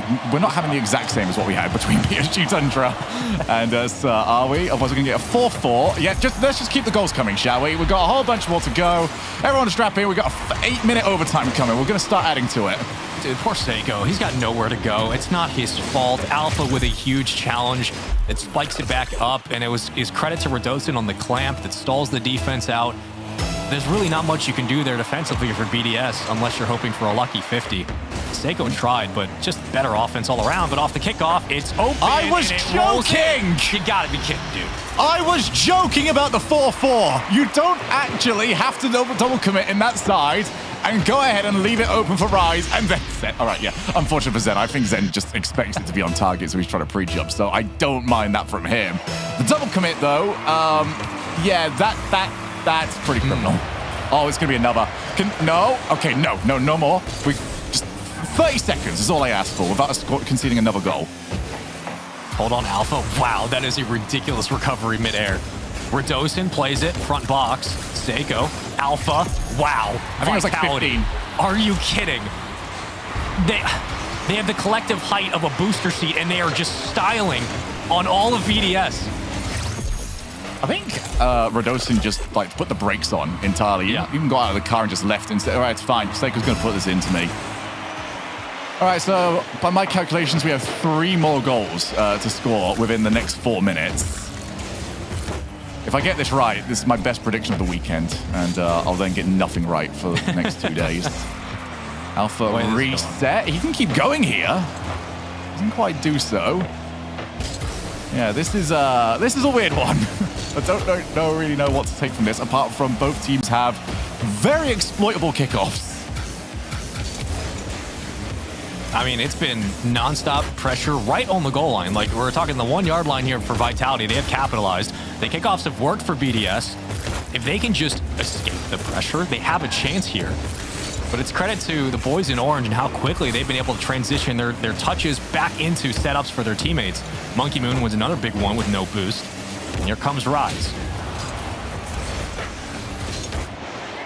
Nice low boost. Almost actually pinched it with Alpha. That was a bit risky. Seiko back forward. Radosin happy to just take control. And, well, BDS could have done with this continuing to be a wacky game for a little while longer. Now that they're down by 1, though, it's started to settle. What a clear by Monkey Moon, though. And that's so difficult to play. Well, it would be if you're not Vitality. That was fantastic. Just palm the ball onto a teammate that's on the backboard as well. And Zen will do the rest. So, yeah, great clear, great transition back. No real complaints from that entire sequence. Yeah, and as chaotic as this game has been, I think it's going to get lost in a lot of people that these are just pretty expert reads from both teams. It now that we're away from kickoffs, basically. Yeah, now that we've gotten out of the monotonous grind that has been the kickoff mistakes, this is pretty even-killed Rocket League between both teams. This is what you would expect when it comes to the pre-jumps, and a lot of these reads on those passes, this is what you'd want. But it has been chaotic at times. That's why currently the score is what it is. Other than that, this has essentially been a draw at midfield as Radosin juggles, gets the reset, bumped off the play. But Zen is still alive into the corner. There should be resources for Vitality. The double tap available, but leaves it front box, and Rise escapes. BDS got away with that. There was a slight miscommunication as to who was supposed to play and how the pass was going to get back over to Rise. Rise effectively positioned himself for the ball and then saw the ball go skying away from him. Now Rise on the ball now. He's been struggling for boost. It's the first chance he's had with some. That's Monkey Moon. He gets the bump. They need the follow. It's not there. Seiko realizing that he was going to be covered and didn't want to go for the third player commit. That time is starting to tick away here, and BDS have been lacking for major opportunities. They're going to be lacking even longer because that ball's on their side of the field. Zen is fighting tooth and nail for a touch. Seiko in transition does what he did prior in the start of this game, was looking for, again, another dangerous shot. Got it at least on its way. Radosin from the side wall. Wow! What a way to open it up. Just want to have a look at the positioning overall. We've got all 3 players on the right-hand side from BDS. Nobody's got that touch covered. What a way to catch them flat-footed from Vitality, hurtling their way towards a place in our top 8. BDS have seen the opening frenzy go against them. Oh, it's about to get even worse. BDS collapsing for a 5th goal.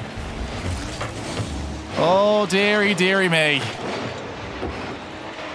Radosin does not get enough love in public, in the spotlight. What the team went through, Vitality in San Diego, understanding that the change was coming with Zen, everybody had to step up, and Radosin specifically, who has upped his game, recognizing that Alpha and Zen are going to require that.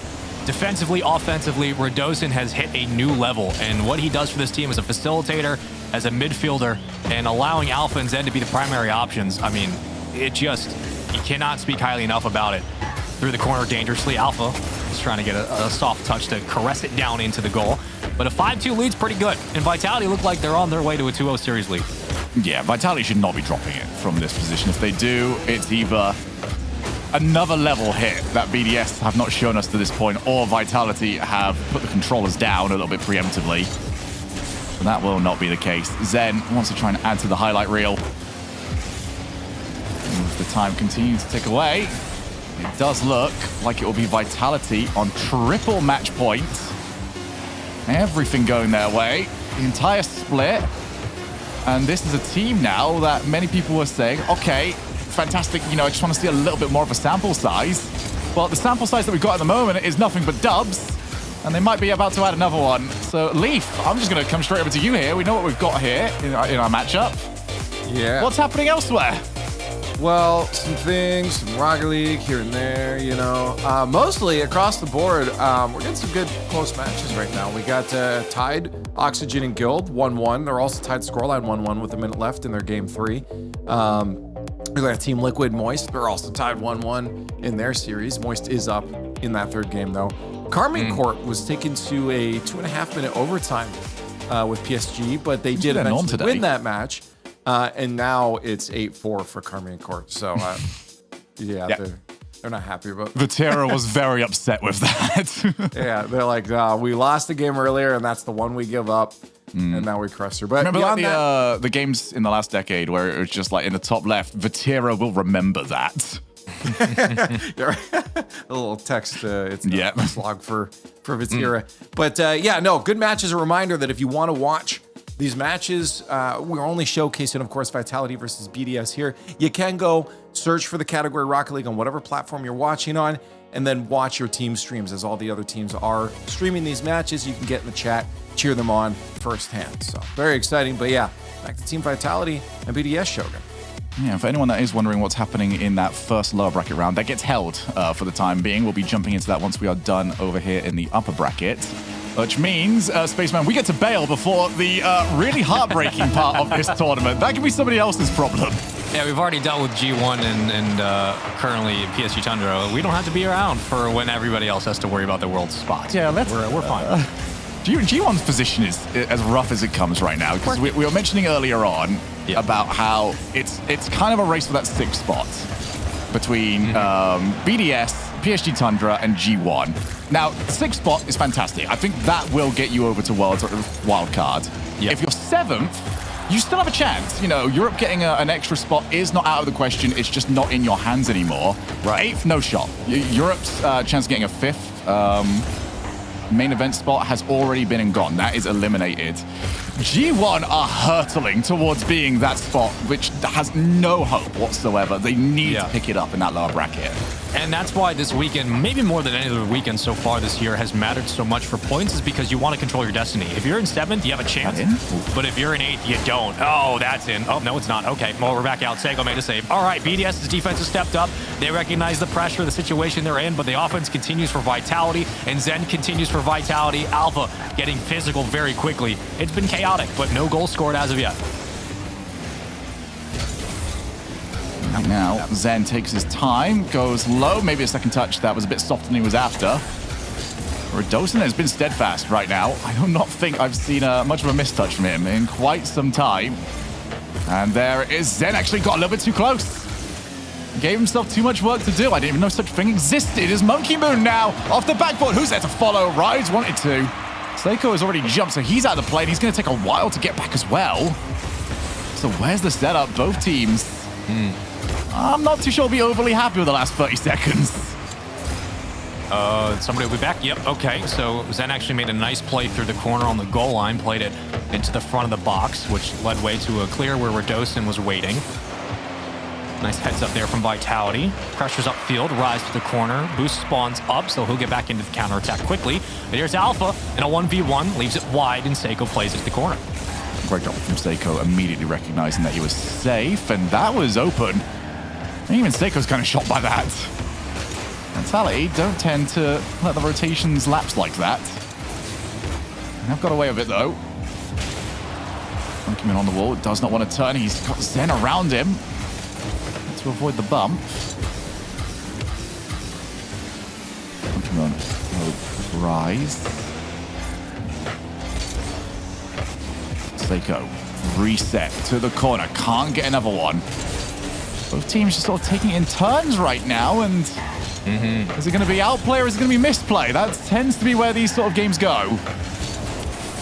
If you're BDS, you're hoping it's not a misplay. For Vitality, you want the outplay. It's certainly how they got the majority of their lead back in Game 2. Rise was looking for a better touch, but I like the idea. Seiko cuts into the lane. Rise will be the third man back for the moment. Zen is hunting, almost bumps his teammate. And here goes Rise through the corner. Redosin for the clear of the midfield right now as BDS try to make their march. It's just been one at a time, single file. They haven't had a lot of sustained pushes together. Here they go as Monkey Moon slows it, but is somebody around? Yes, Seiko, not really. Again, the handling of pressure from Vitality is too easy. Yeah, Vitality only had one misplay, and that is a smooth operator to get the pass over. Rise takes it on board off Monkey Moon, and that is as clean as you like. There's no way to save that shot or to hope that it ricochets out. That is a perfect placement from Rise. And again, the reason they picked him up, because his placements and his shot selection are one of the best in the world. This is what he brings to the roster. Can they keep it going? You just can't do it better. Right corner to top left bin. Really doesn't get better than that for you. It's what BDS will want to see, because after the weirdness that was the start of the last game, they really didn't create too much from the neutral play. They're the ones that were making the mistakes. Now they get to see Vitality have to try and chase them. Back down. Ooh, nice touch. Alpha looking for the backboard. Rise clears. He's got Seiko to aim for. Narrowly misses the touch. And I think narrowly misses the play has been the way to describe Seiko in this series. He's been there or thereabouts. Just hasn't had that 5% extra. Yeah. Alpha, you got Zen in the corner. And that's open for a moment as Seiko does all he can defensively just to keep his team in it. They'll hold on to this 1-goal lead if they can for 30 seconds to play. Redosin, great pinch. Zen will track. Redosin's at the midfield, so the numbers are still up here for Vitality. They can expend a lot if they need to. Redirects absurd, almost on the pass as well. The pre-jump there from Zen. Back to the midfield. Monkey Moon now contesting. Rise with the demo, so advantage here. Numbers in a power play. The boys in blue make their challenge. Seiko over 1, and a long clear from Vitality. Monkey Moon back down. Just need to do exactly what Rise did. Zen keeps it alive, though. Needs some support. Boost total is mostly on Alpha, but he's not going to get a chance to play it. BDS answer back. Have to do it 2 more times, Lee. That indeed they do, but it's good to see them get a win, in all honesty. I mean, you don't want any of these matches in the upper bracket to end up being stomps. Maybe first round, let's get on to second round. But from here on out, you want to see some close matchups. So it's really good to see it brought back, and you don't want just those 3-0s here. But a couple updates across the board. Actually, you know what? Let's go with the most important update right now. It's a shop update. We got our item of the day, by the way. Royal Crown Roasted Toppers in the featured shop right now. Check it out. Go check it out. Shogun, I know you'll like this one. You dress like a king. It's a nice little crown, right? I want to actually. You probably own one of these already. Mate, I love getting crowns. I remember like at the very start of the game when it was just like, oh, okay, we're gonna give you like the silver crown. Like, no, I want the better crown. You know, when we're getting those as season rewards. So now I can just be a king. I don't have to do too much work for it either. So I'll take that. You're not gonna get a crown though for your predictions with the other EU folks. Maybe today. I mean, I'm right at the moment. So no, that's today. But again, it doesn't matter. I'm gonna remember? keep the form going, man. We'll see about that. I just give you an update on the actual matches here. We got Carmine Corp up 2-0 on PSG Tundra right now. But Tundra, if that ball drops in 2 seconds, they will be able to get a game off K-Corp. Oxygen and Guild are in their game 3 with Guild up 4-1. So that potentially will be a game 5. Team Liquid versus Moist. Moist potentially ending this right now as they're up 2-1 and up in that 4th game, I believe.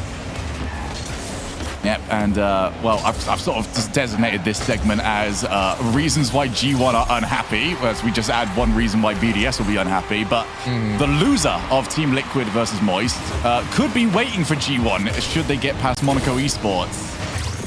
So, and Moist are through, so it's Team Liquid waiting down there. Oh, okay, so firstly, I really want to see that, and secondly, that means Cole and Stumpy are unhappy right now. I'm watching them, I'm looking at them. For some reason, Cole looks happy. But he's just weird. Trumpy's arms are crossed, and he looks very upset. So I'll be a little bit. He's become a Sims character effectively for this.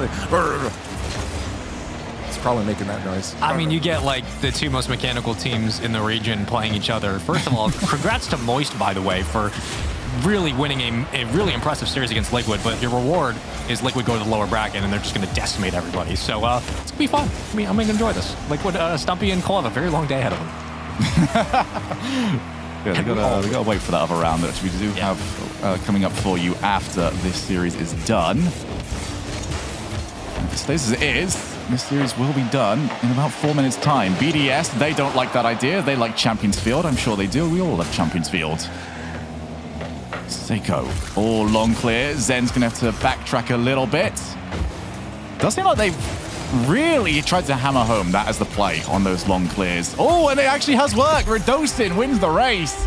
And this all comes from what we saw in the last game, Spaceman, where if those long clears come in, they don't do much with it. They just palm it to another player already waiting on the backboards. Yep, and again, if you're going to give Vitality this much space defensively, like it's just it's an easy transition for Redosin. There's no contest. There's really nothing else he has to do except just make that pre-jump on the pass, and he does so. And those are the opportunities you cannot give Vitality. If you are BDS, you have to be better at continuing your pressure and, more importantly, trying to fight for those rebounds, because if Vitality get one double commit that leads to an up-the-gut clear, they're going to capitalize on it. If we go back to a 2v2 for the moment, we know what Zen can do in these situations. From the backboard, leaves it to Alpha. I like the call, but the BDS defense steps up. Never mind. I like what you've just said right there is maybe the most dangerous part about Zen. Oh, that can't be an own goal. Go on, Monkey Moon, get there. There we are. But the fact that, you know, we're saying this aloud every single time. Zen can do this. The opponents know Zen can do this. That's in your mind.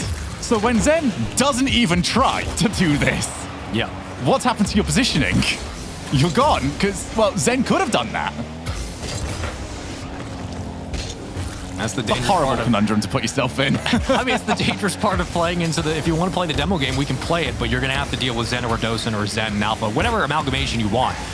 We just saw what they did in the twos tournaments. Like, you're going to have to play them on their own game and then go back to full strength and work in the spacing, which has not been BDS's friend in this series. Granted, their defense has kept them involved. The offense has not done so much of the heavy lifting, almost colliding on the rotation back. But Rise, again, with no boost, see if he can facilitate. He will. The Monkey Moon, it's a double commit from Seiko on Monkey Moon, so we'll see if they try to spread the field again. They will. Bounce touch, works out. Go on, not for the go on, they Rise deserve follows it. in, and that's a moment for BDS you want back.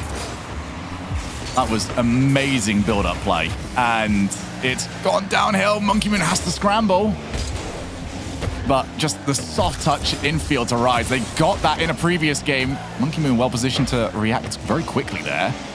Zen goes low. Yeah, every single time we do see the slow play from Vitality, there's somebody charging up ahead of the player, trying to find these bumps, making life awkward. Well, times were bad trying to take on anybody on Vitality in a 1v1. Try and do it while you got to try and do dodgeball at the same time. Is that number 3? No, Seiko keeps it out.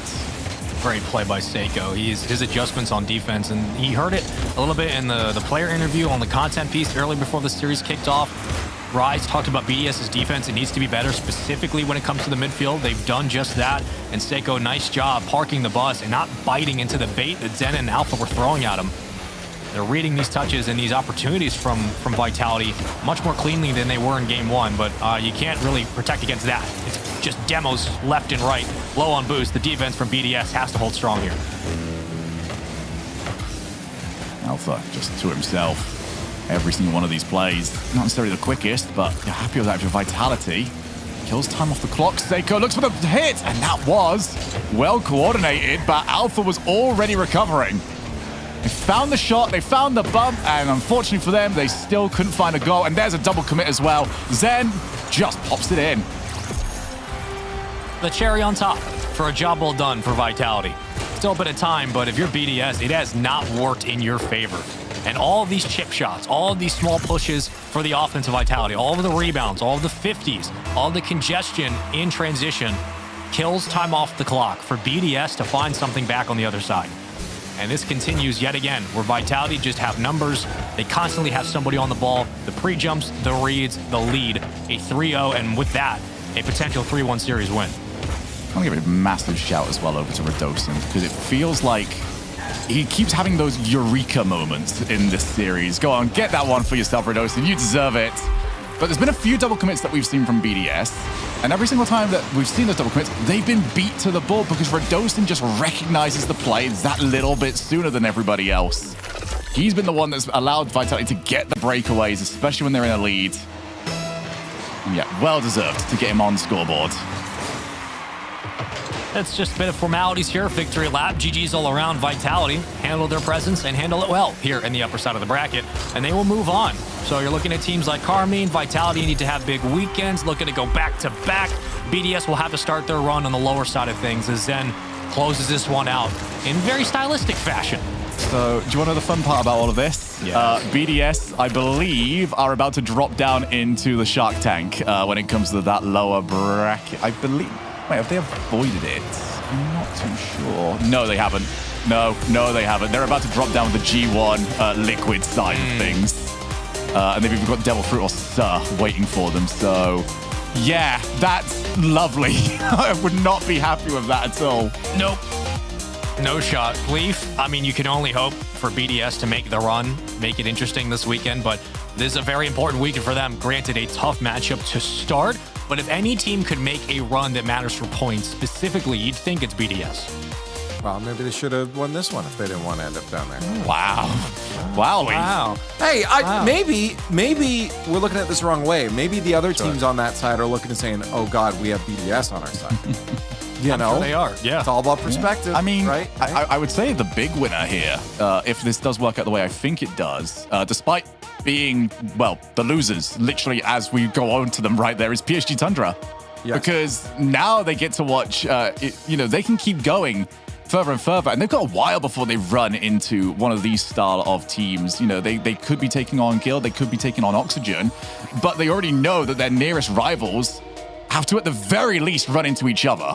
Yeah, well, we did see PSG Tundra drop to lower bracket, which means all our matches, but this one is complete, and it might be Guild that K-Corp has to face off again. Of course it is. They're up a goal right now. Of course it is. It's always Guild. It's always this long.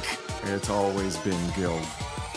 They're going to win Worlds. You can't escape them, Shogun. There's just no way it's happening. I hope you know this by now. Or Oxygen. It's a very Guild thing. If there was ever a Guild moment, that they just actually go and win this event. The whole thing. I mean, they've done it before. There was that one time that, who knows who predicted it apart from the entire European pre-show, that they went and won at the heat of the BDS, just masterclasses that they were putting on across events. And, just as hit the floor. Just as hit the floor. Summon your inner catalysm. You can do it. They've done it. Wow. Oxygen, what happened, man? Oh, man, it's happening. Wow. Oh, there. I guess. Again, we talked about this before, specifically. Shogun's like, there's like 5 teams I think are the top. Yeah. Listed them. He's like, okay, maybe 6.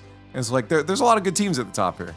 Look, I was only putting it in terms of Worlds qualification. Guild Esports need to basically win out the entire rest of the season in order to qualify at this point. But for Oxygen, yeah, they'll be happy with what started their season. They're still very far away from that fight we've been talking about between G1, PSG Tundra, and Team BDS. Well, that's it. Vitality, Moist, Guild, and Carmine Corp move on into the upper semi-finals, where they'll have their best of 7s later. We're done with them today. We move to the lower bracket after this break, and the match coming your way is going to be Monaco Esports versus G1.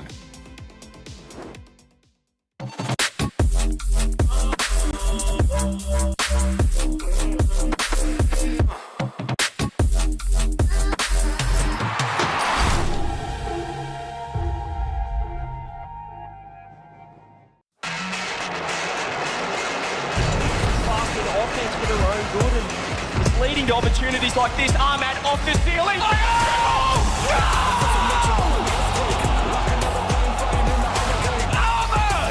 with the 7 from heaven. I get higher, I never tire. I'm a running.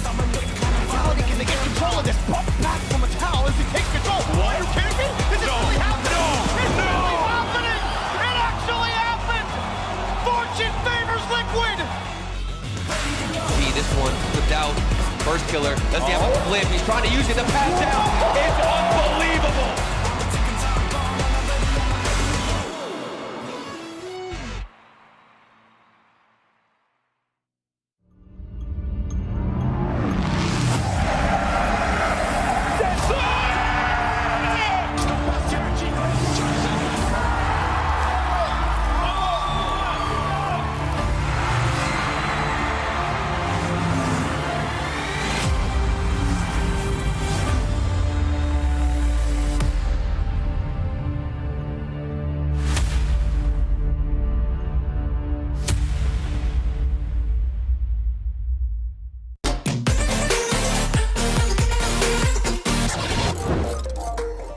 looking at the season as a whole, I think the overall goal is definitely for Worlds. Like, it'd be very nice to make the Boston major, because obviously the Boston breach and everything to do with auction is based in Boston. But overall, as long as we make Worlds and as long as we do good at Worlds, I mean, can't really complain. I'm definitely excited. This is the one we get to present, and we're already off with... This next regional is a big dictator for us. I think if we come in with good form, we definitely want to make the main event. If we end up dropping out 9-12 for top 8 again, we'd happily take the wild card, because I think it's a big learning experience to play the wild card, then go into the main event. I think it gives you a lot of preparation for the teams, and it gets you used to LAN. So if you look at it in that way, it gives you a big benefit. No connection from Monkey. He's just going for the bump. He finds it. Smokes was in the air. He had the save covered, but gets fully punched out of the way. I think in the grand scheme of things, every regional matters. I don't think you have to make any majors to make the wild card. I think it's been possible before. I mean, with Carmine Cup last season, I think we saw that it basically takes one good split to really make a good run to Worlds. And I think if you take every regional serious, regardless of if you're going to make the major or not, it can genuinely stack up in the end. It's left, and Jorius, he's aware of it. Wants to put an early shot on target, and a ridiculous 50 that squeezes into the back of the net. After reflecting over our past result, I think we've found what we struggle with, and we've worked on it for the past 2 weeks. So honestly, I think going into this next regional, we can genuinely contend for the major again. Redirect from Smoke saved. Matei shot down low, saved again. A third one. How do Oxygen keep No, they don't get a goal. They don't get a And the counterattack. Are you serious? Baby, I just wanna be alone. I don't need your company, stop blowing up my phone. You don't get the things that I've been through, and I don't have the time to lay it all in front of you. And you think that you wanna save me. You don't know it, baby, why you do this? I got this under control. You think you do, but you really don't know that I don't need a savior. You can't be my savior. I'll save myself. I'll save myself. No, I don't need a savior. You can't be my savior. I'll save myself. I'll save myself.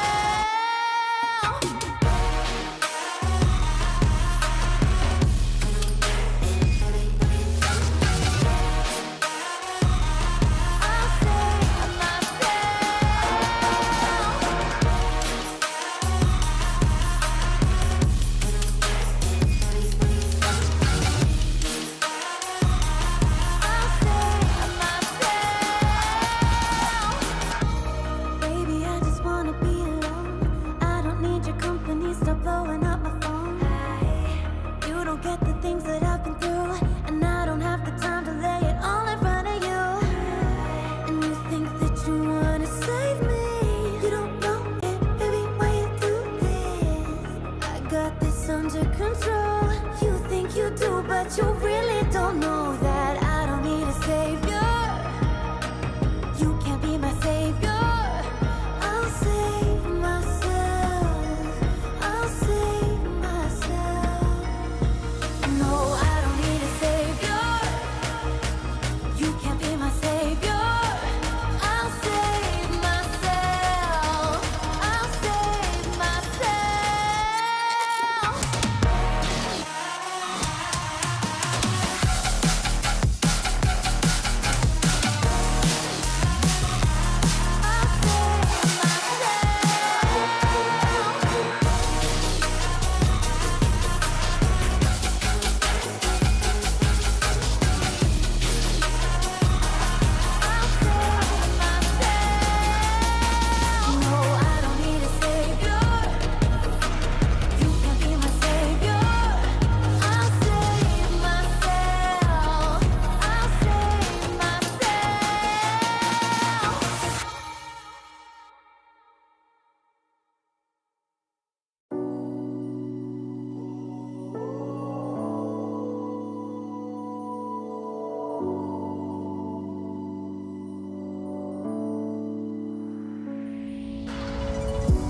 Don't understand it, this wasn't the plan.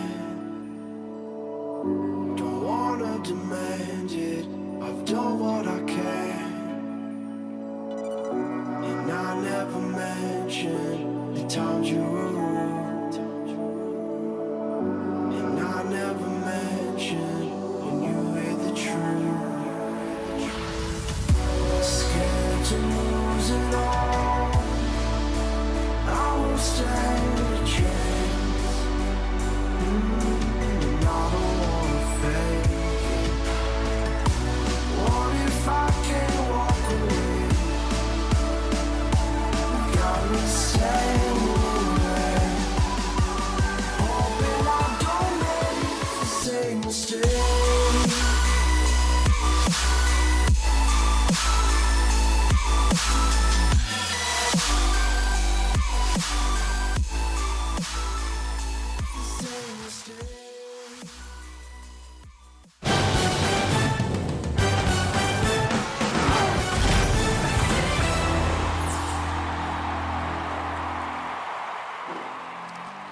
Welcome back to the Rocket League Championship Series. We continue on with day one as we head to the lower bracket of the European Spring Cup. I'm Leaf, and my friends have transformed into new ones. It's Lemon Kiwi and Achieves. You guys doing a bit of magic over there, Achieves. You know me. It's just the magician. I kept the Shogun round head, but I lost the black one, so. Captain Strays, he's done for the day. Now's the time to roast it. It was a double winner. I like it. Let's take a look at the bracket and get talking some Rocket League here. I know you two have been watching, but just let's pretend you haven't. Let's get you caught up, just in case some people are joining us as well. They can live vicariously through you. Look at that. Look at all the matches. I don't know. This looks expected, at least for the first round of Chiefs. Liquid, no! I know, yes. The first round went perfectly. First round, perfect. And then it's that second round where I start to lose my head a little bit. Guild losing to Oxygen. Granted, tight match to be sure. Thank you, K-Corp. But hello? Liquid? Why are we losing? Not yet, at least. Come on. Well played, Moist. Yeah, what about like the new Monkeys roster, Luna Galaxy? You have this rebrand, you got it picked up by an org, and now you're getting 3-0'd by BDS. BDS has become this incredible team, sure, but where's Monkeys? Where are they at? Yeah, well, I mean, here's the thing. This is what happened. They saw North America last week in that lower bracket round 2, and they're like, we gotta match that a little bit at least. so they sent Team BDS, Team Liquid, and Oxygen down there to guard the way. Those lower bracket round 1 teams, Chiefs, are probably not too happy with who's in front of them. Yes, it is. It just became a bloodbath, and unfortunately, the road, if you're a team that's kind of on that bubble looking into major, maybe worlds kind of spot, you are not happy with how that upper bracket played out in this particular way. Is this a bracket where I see Speed maybe make it through to lower bracket round 3? 2.5 men. I guess, yeah, they'd have to play really well against PSG Tundra, but there is a world where they end up playing Oxygen, maybe. This is the world I'm dreaming of. But right now, we're going to watch another matchup. Reminder, team streams are going on across the board. If you do want to catch all the streams, there's 4 going on right now, but we have 1 here that we're going to focus in on the main broadcast. Lemon, it's going to be Monaco versus G1. Oh yeah, the battle of Spain plus the one random Netherlands player that they picked up. It's going to be exciting. Lot of implications when it comes to Worlds for G1. They're currently sitting at a 6th spot in the overall rankings. So they have a world spot. They're 22 points behind Moist. But what's important is who's behind them. PSG Tundra and BDS hot on their tail, in their shadow. G1 need a deep run. Now that they're in the lower bracket, if G1 lose this, they could be giving up their spot to PSG Tundra and BDS, who have won their first round matches.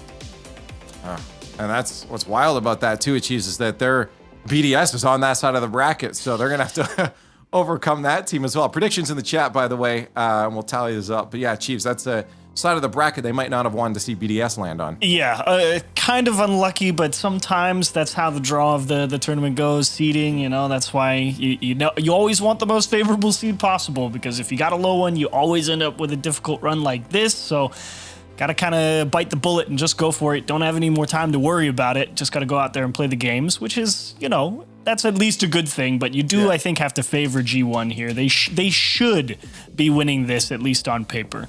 Let's see what chat's predicting here. Let's see what they got on the board, because we got our match. Can I just add something while chat is deciding? Okay. Because there was a time where Monaco Esports was good. It was in the fall split under a different banner, an anime one at that, Aojiri, if I'm saying that correctly. And it was the 2/3 of this roster, but they 3-0 G1 in the fall split. Yeah, it was, back in October 2022, but they didn't let G1 score once in that match. So that was very one-sided at the time. I might be with chat, though. I think it might be a different story now as teams learn and adapt, and they get better throughout the season. So again, it very well could happen. A lot of crazy stuff can happen in this lower bracket, but chat, I think a G1 will take it. Let's find out what happens in this best of 5. Achieves Lemon Kiwi. I did have to dig real deep, though, to find some nice things to say about Monaco Esports. It's been a while since they've been at top form, you know, the top 8 at the fall split, but have fallen off ever since. But this first goal by Ocelon at least puts them ahead in this game 1. Yeah, off the rip. Unfortunately, Dorito and Atomic kind of just blocking each other's clear attempts and just falls right back into the middle for Ocelon to come through and collect. Not the right start if you are over on G1, to be sure. G1 kind of facing that deja vu. Oh, okay.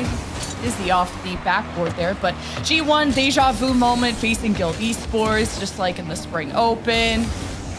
Did okay in the Spring Open and not doing hot in the lower bracket with Monaco Esports now up 2-0. Man, I really like Dying's patience there. Kind of just let Ocelon work in the corner. You never want to double commit in those corners when your teammate is already there. Let them work. More often than not, that ball's going to come right back out to you. Ocelon did a great job fighting for the ball. Gets 2 on the board for Monaco. Now you kind of start scratching your head a little bit if you're G1. No, I'm just going to stop talking about narratives. If people are going to be scoring this early, Monaco is coming right out the gate swinging. An offense lacking for G1. Good challenge there. Maybe sparks something up. Dorito's going to cut through the left side. Good defense from Dying. This goes right in front of the box. Whoever that was from G1 just got shoved out of the way as Dorito was almost set up for a home run, and he has to race back. And they got the boost stolen as well. G1 probably going to get boxed in here, especially with Dying keeping control of that ball so well. Another good opportunity here for Monaco to extend that pressure and keep that lead well in hand. Like G1.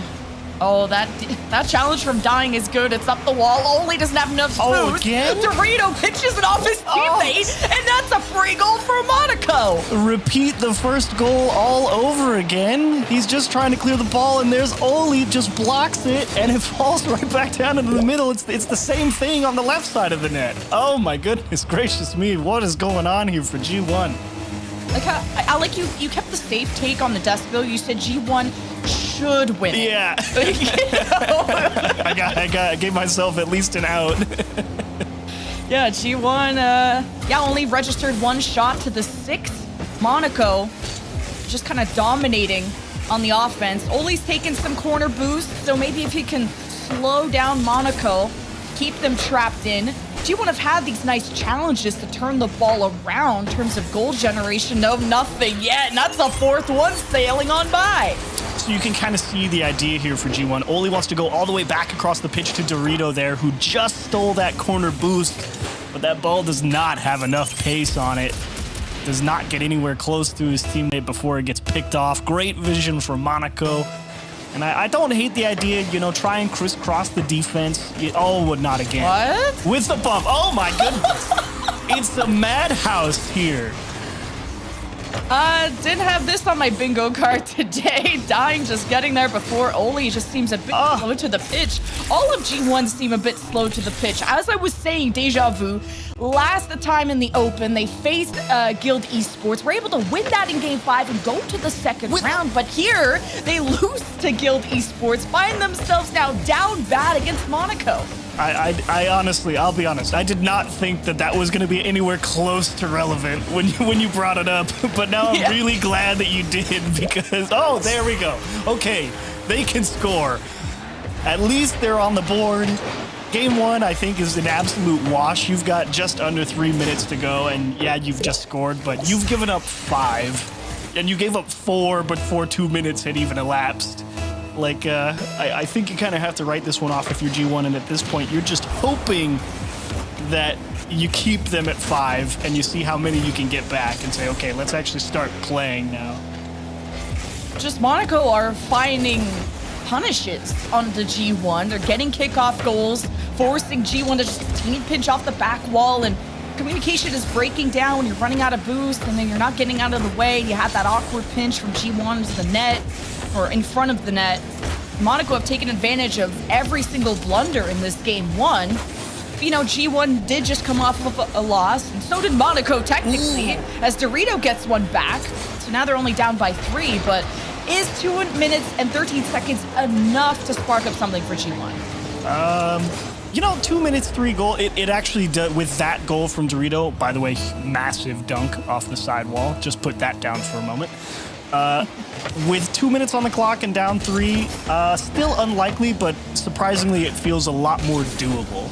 It's like there's always that big psychological difference between, you know, you have to score 3 versus you have to score 2 and so on and so forth. So kind of cutting the lead down to size slowly but surely does feel good. And they're going to get another one back. Dorito from Oli with a hard pass off the sidewall. Okay, hold up. They're really, G1 are just really a second half team. I don't know what kind of wake up, what they had to tell to each other mid-game, but this is now possible. Dorito with both goals. Remember, this was like a 6-1 shot count in the first couple minutes, and G1 slowly coming back. But Monaco cutting through the corner. Now they're up 6-3. Dying has been on another level here in game 1. Dude's been a challenge beast.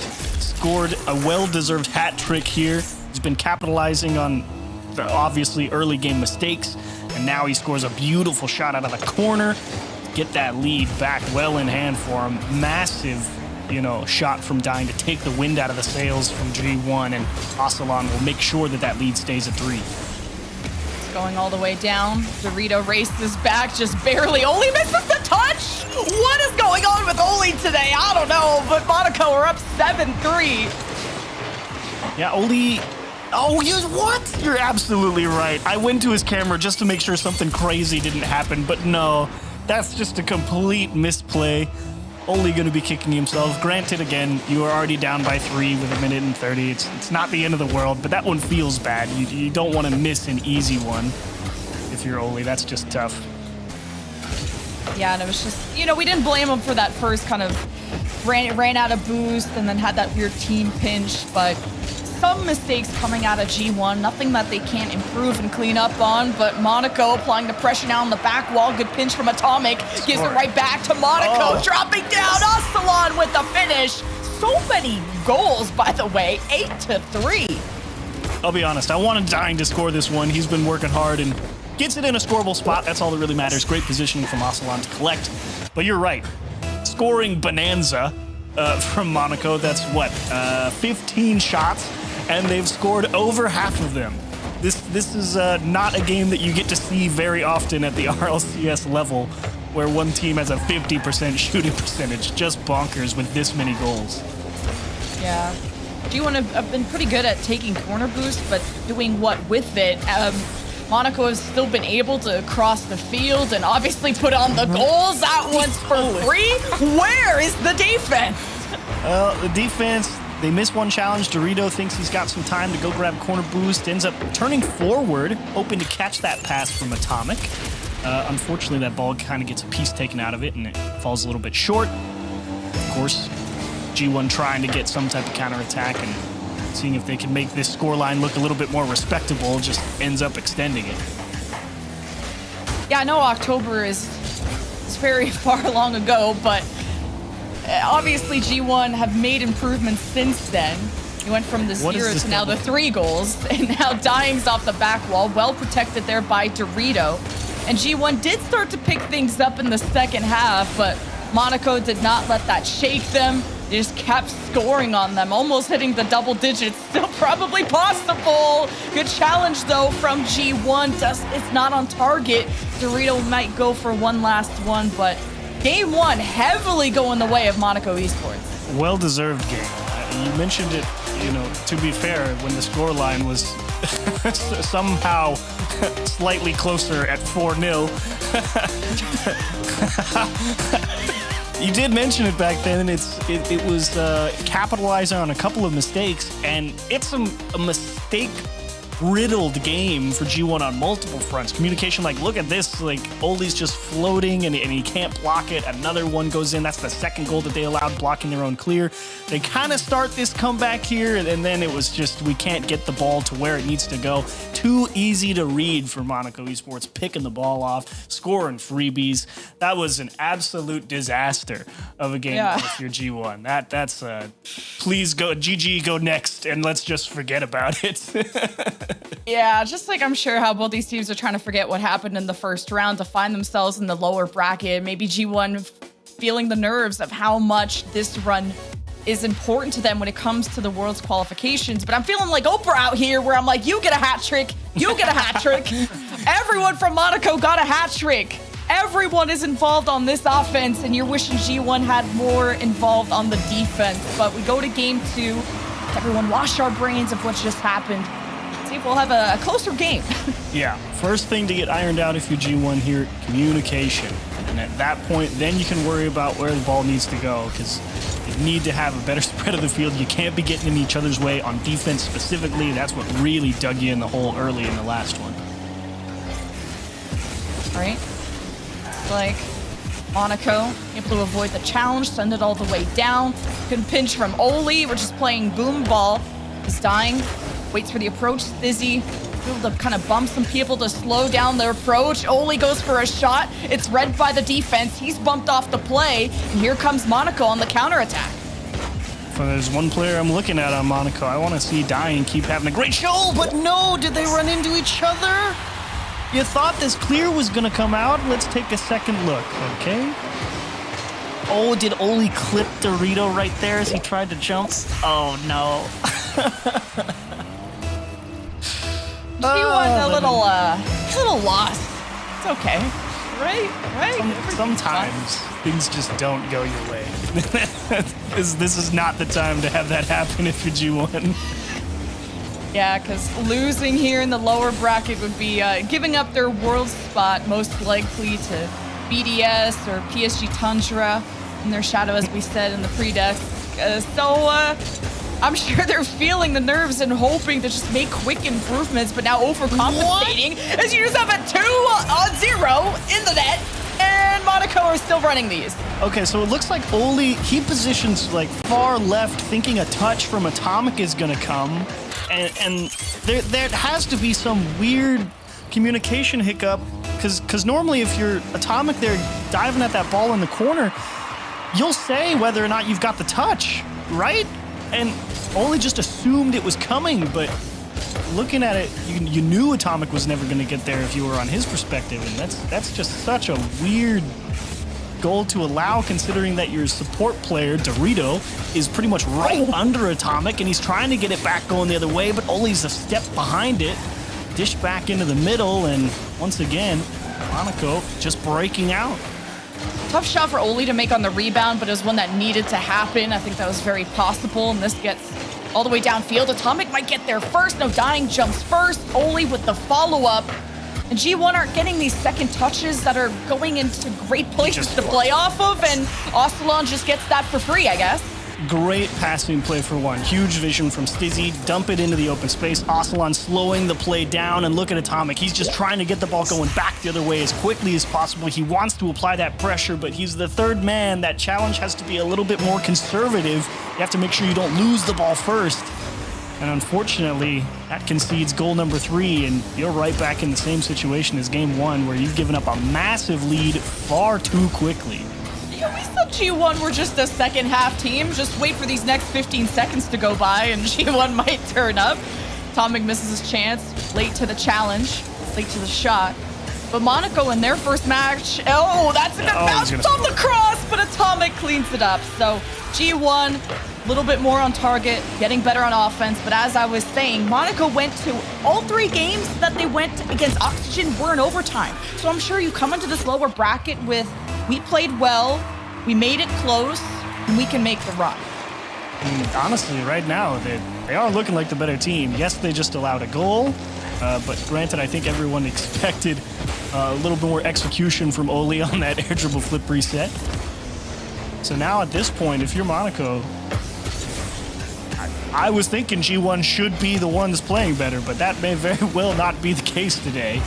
As that's a nice demo. Okay, you can start to build something here. Dorito goes at it way too quickly. Huge block again on the recovery. Oli keeps it in play, but Atomic has had to rotate too far out to get boost. The attack likely will stall out here.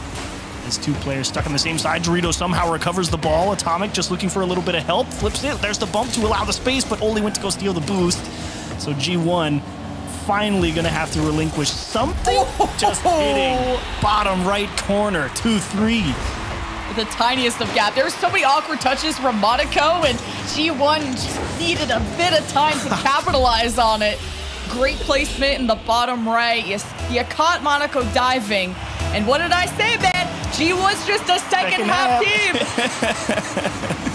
They're coming. They're in good shape. I'll be honest, I'm amazed they were able to stay on that offensive press for so long. Really felt like some clear was going to have to happen, or should have happened at some point, but they kept stringing the challenges together, get themselves back into this game. 90 seconds to score one. Super doable. It's just a matter of, can you break through that mental barrier of you have conceded 11 goals in this series already. Okay, good touch by Dying. Atomic has to race back, pitch off the ground. Good save, good read from Atomic. Dorito with the clear, no, red by the midfield push. Ocelon goes forward for the second touch. The 50 keeps it going for Monaco. They want to cut in. They need insurance goals, especially against a team like G1 who love to surprise you in that second half. Dorito is removed 2-on-3. And G1 just can't keep it going with that man down. No! What? Oh. No shot! Well, let's see. I'm pretty sure Dorito did get demoed. So, yeah, he respawns right there, picks up 100, and, Dying just blasts it. Man. I mean, that's not even really Dorito's fault. He was respawning, and that's just a perfect shot from Dying, because I would say easily 90% of the time you're going to have the opportunity to grab that boost in the corner like Dorito went for, and just got to tip your cap sometimes. Nice shot, Dying. The defense own goals. Do you blame them this time, Achieves, or not? Well, Ocelon, that's right to let that go. Only huge block, and unfortunately, I don't think you can blame Monaco's defense right there. That's just Atomic rotating out of the net, and it happens to tick off his car. What can you do?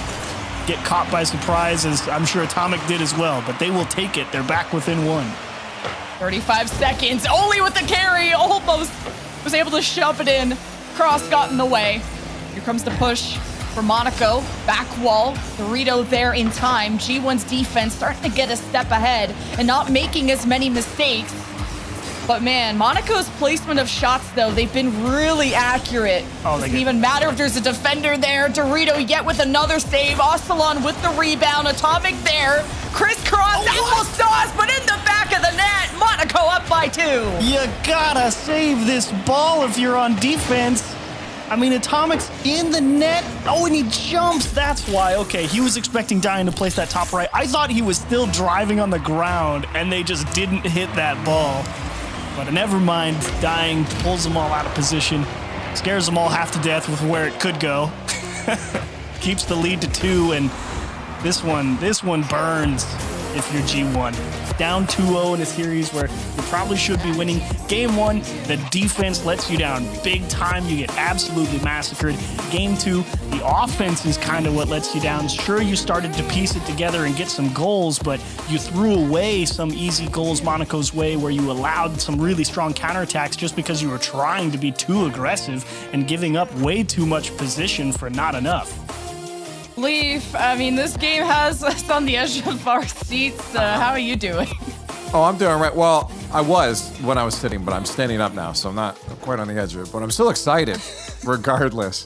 Let's get you some updates here. We have a match point. Fufax Stop is actually on match point against Fast Forward. And where is it on my screen right now? I have the same matchup twice. One of your Devil Fruit and Saw. That's a match I expected to be pretty close, and it is. It's 1-1. Devil Fruit is about to take game 2 to put themselves at match point. And then we have the speed story that I was looking for. 2.5 men are up 2-1 over Luna Galaxy, and they're winning in this game 4 2-0 with half the game left to go. So potentially Speed facing off against Tundra. I'm speaking as if it's like a 1v3. just Speed from here on out. He's going to go get it done. As G1 gets it done here, Dorito. Big gym membership there. Absolutely out-muscling the defense. 1-0 for G1. This is how things should have been starting, they're saying to themselves. Now keep the lead. And you talk about that muscle. I mean, Dorito was the bouncer in the defense too. Just able to be the lead blocker and keep G1 in a closer situation. Now it's looking like G1 isn't just a second half team. Finally, they can have the first goal. But what will Monaco do? They're almost team pinching, team bumping this forward. They got the demo, 3-on-2 for Monaco. Aslan just a little bit late, but Dizzy, just the shot too high off the cross. Dizzy going for round 2, that cross, really loving it. Smoke in front of the net. Oli still saves.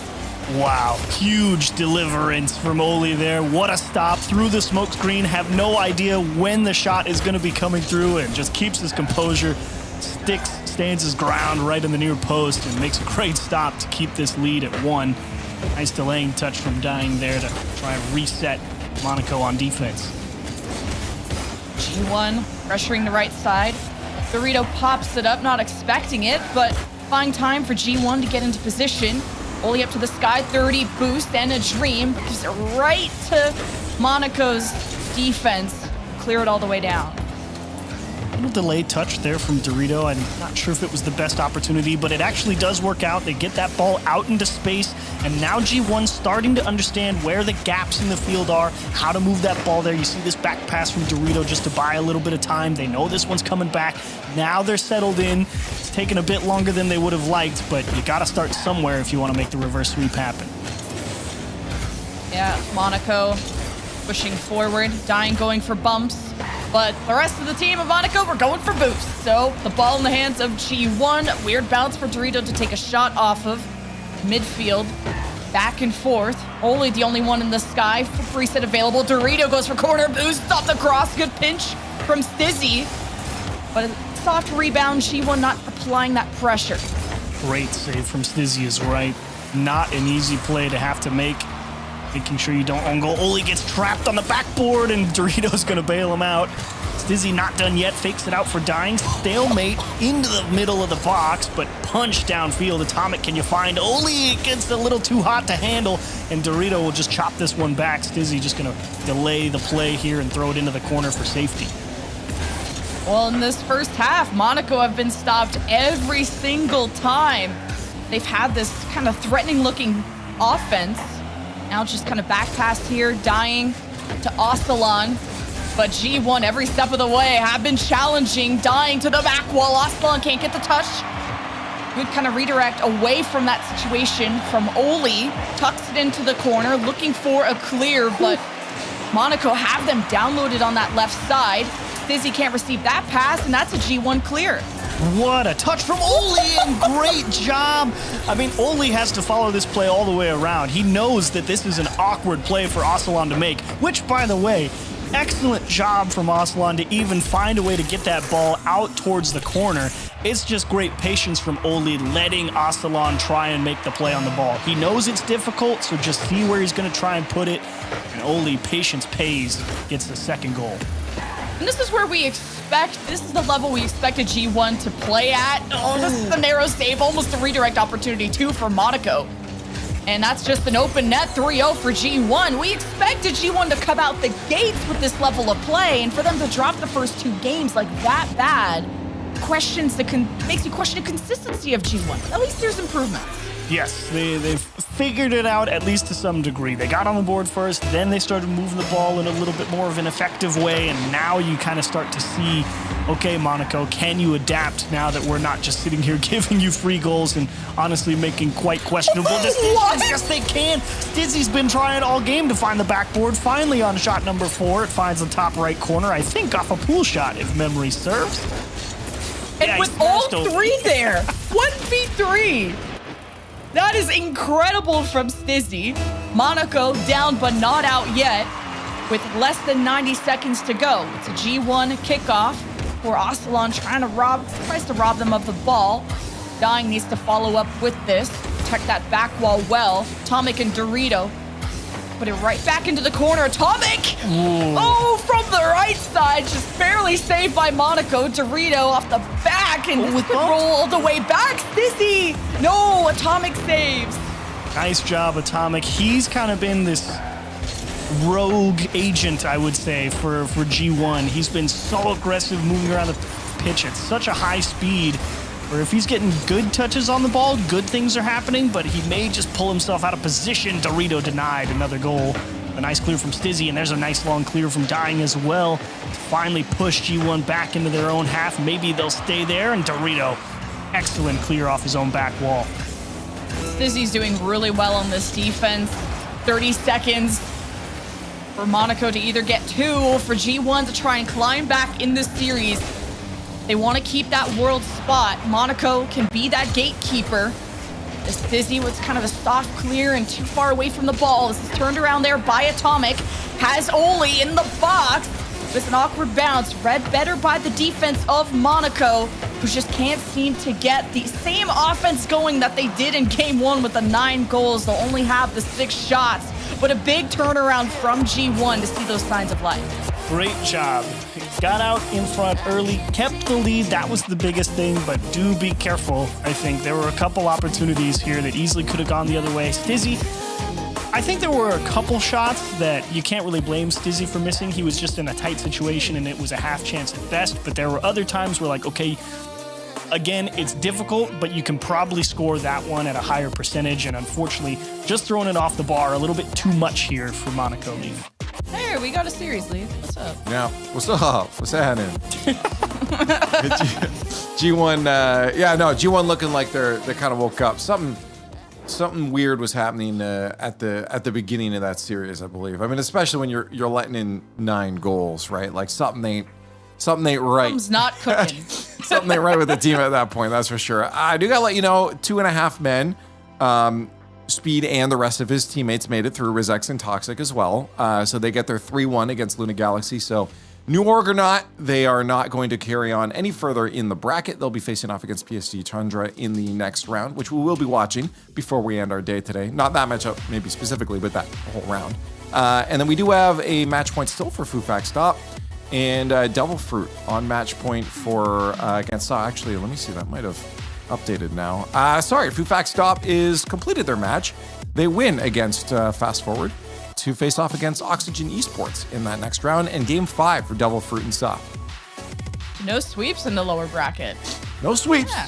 No freebies. Yeah. No freebies, that's for sure. And Devil Fruit Saw, that's one again I thought might end up running a good distance, especially how we saw Devil Fruit playing against Carmine Corp. Maybe K-Corp wasn't playing their best today, but the fact they even got a game off them, that's a feat a lot of teams can't always do. See, now that G1 have remembered how to play, now this is a lot more of an evenly matched series, but was that just a fluke? Can G1 keep that up? Or are Monaco just warming back? Oh, okay, Dorito's there. He kind of blended into the net. I was scared there for a second. He's back, no worries. But the player to watch for me on G1 still remains to be Atomic. He's playing so aggressively, but who cares about Atomic? Oli's gonna score in the 1v1 here off a great little air dribble, opening the door with that bump, and Stizzy just can't hang with it. Yeah, Oli coming in too quick, and Stizzy has had to make difficult saves. He pointed that out in the last game, and this one is too hot to handle. And if we're looking at stats, I mean, here's a stupid one. Last time G1 had the first goal, they won the game. So very small sample size, but we'll sniff that out. Always relevant. Scoring first, always helpful. It gives you a little bit of that cushion, that security of knowing you don't have to make something happen. You can kind of play the game of opportunity, and we'll see what Monaco can do here. Dying. Oh, that was clever! Trying to kick it out to the left side of the net. See if his teammate makes the read, and they just score on the small outside edge of that net. Love that idea, but difficult to execute, of course. Like that bump from Oli, too. Tried to open up the net. Both teams needing to be a lot more physical to force these errors from their opponent. Still only a 1-0 lead for G1. Ostalon with an important demo. Slams it to the right wall, but Stizzy's got his back, and Monaco tie 1-1. Oh, this ball just kind of went through everybody on the server, it felt like, and Ostalon's just like, cool, just get this ball out in the middle, and Stizzy, he will collect the easy one there. Way to work through traffic. How that is the key word here. A lot of traffic. Although it was lacking defensively in game 1, the fact that we had our stats people actually look up if there was some kind of record of how many goals were scored this series, but haven't reached that point yet. As Dying is trying to reach towards the net. Rebound goes towards Astalon, but it was the obvious setup of Atomic on the back wall, cleared by G1. Counterattack is slowed, all thanks to Stizzy taking it up to the skies. Astalon is going for demos, and 3-on-2 for Monaco. Let's see what they can make happen. Long way to go here. Gotta be careful if you're Monaco. You don't want to start getting too greedy.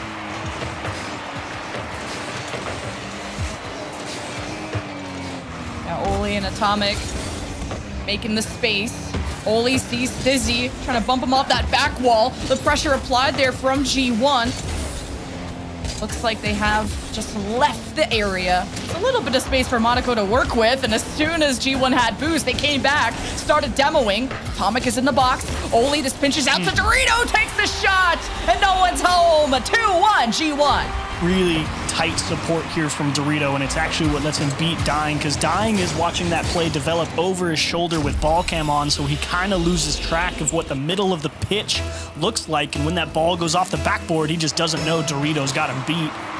Just slides in right behind him. 2-1 G1. Okay, just a demo off of kickoff. Okay. Monaco getting real physical with it. Stizzy set up on the left. Has to go towards the right. Bait out the defense. Astalon steps up yet again. Dying in the box. This 50 drops right down, but Atomic is there first. So this counterattack could start from G1, depending on how this challenge of Oli goes. He wins the 50. Pinch down to Dorito as G1 fight tooth and nail just across the midfield and hold on to this 1-goal lead to go to Champions Field. As Monaco want to have more of a say, especially with the dominance they had at the start of the series. G1 is definitely not an easy challenge, and they figured that out. Getting dangerously close to conceding, but they will work their way out of a tight spot on defense. They almost got bumped to concede an equalizer, but they find a couple of gaps, win a nice ball through the midfield, and Oli will put it away. 2-goal lead for G1. It's a tight margin of error, but they are treading that tightrope nicely. Yesterday, when I was casting Hercules' tournament, we had like multiple reverse sweeps, and I might be cursed with them. I'm getting bad juju vibes with G1 waking up. They're not only a second half team, but maybe a second half of the series type of team too. As 90 seconds left for them to hold on to this lead to maybe send us into Champions Field, unless Monaco can spark up a better offense than they've had. 6 shots and had to force a lot of saves, or really critical saves from G1. Monaco's defense does hold on. Not a lot of boost though for Dying, as trying to get silly with it against Oli to break through that right lane. Astalon has to get involved, and there's some space here for Monaco. Flip reset, just trying to see if you can slow down that G1 defense and give Monaco a chance to kind of get set at the midfield, but even that, it's seemingly not enough, as Oli unintentionally takes away the pass that he was looking for. Everyone will have to reset, but time a factor now for Monaco. Dying, who started this series off so red hot, only 98 score here in game 4, unable to find a way to be impactful. At least Oli has definitely stepped up in this series. Able to guide this offense to something successful. It was a nice setup to the box, and Dorito brings it right back. That left post, a little close. Oli just keeps challenging in the midfield, slowing down every opportunity and squashing it for Monaco in this game 4. And with the seconds draining by, G1 claw their way back in the series, and we're going to game 5. Well, second half of the series team, it would appear they are indeed. G1 definitely getting a much firmer grip on the pitch as the series has gone on. They've started figuring out where they need to position, and now it's all on Monaco. Can you find a way through? They're trying. You talked about physicality being a way to open up opportunities, and Monaco is definitely going for that, just not able to connect on that physicality. I want to connect back with the Leaf, and how's this bracket going? No sweeps, still exciting? Yeah, no, we have our last match besides this one just completed, and it was Saw taking down Devil Fruit in Game 5. They'll face off against BDS in that second lower bracket round 2. They survive elimination, at least this time. That's quite the team to have to go face up against right after this. But yeah, this will be our last match here. And I like what I'm like what G1 did. They're like, hey, Lemon brought up that previous record. Let's make it relevant. Let's have a real series on our hands here. And now it looks like they're shutting down Monaco. But a game 5 is always exciting, especially when elimination's on the line. We go to Champions Field with feels like a world spot on the line. The world resting on the shoulders of G1, who are hoping to get that reverse sweep. And Atomic he's keeping that stat up. Really nice kickoff. Just dodges getting bumped. Ocelon, I think, thought he was going to have a piece taken out of it, and it was going to be him going for the counterattack. Unfortunately, got caught, hand in a cookie jar, and concedes first 4 seconds in. We're going to keep that stat up, Leaf, of G1 scoring first, winning the game. We now have a sample size of 2, and we'll see if we'll make that 3 this game. But Monaco, we're done fooling around now, okay? The first 2 games you won, maybe you slowed the pedal a bit. Maybe G1 downloaded you or downloaded themselves and stopped making mistakes.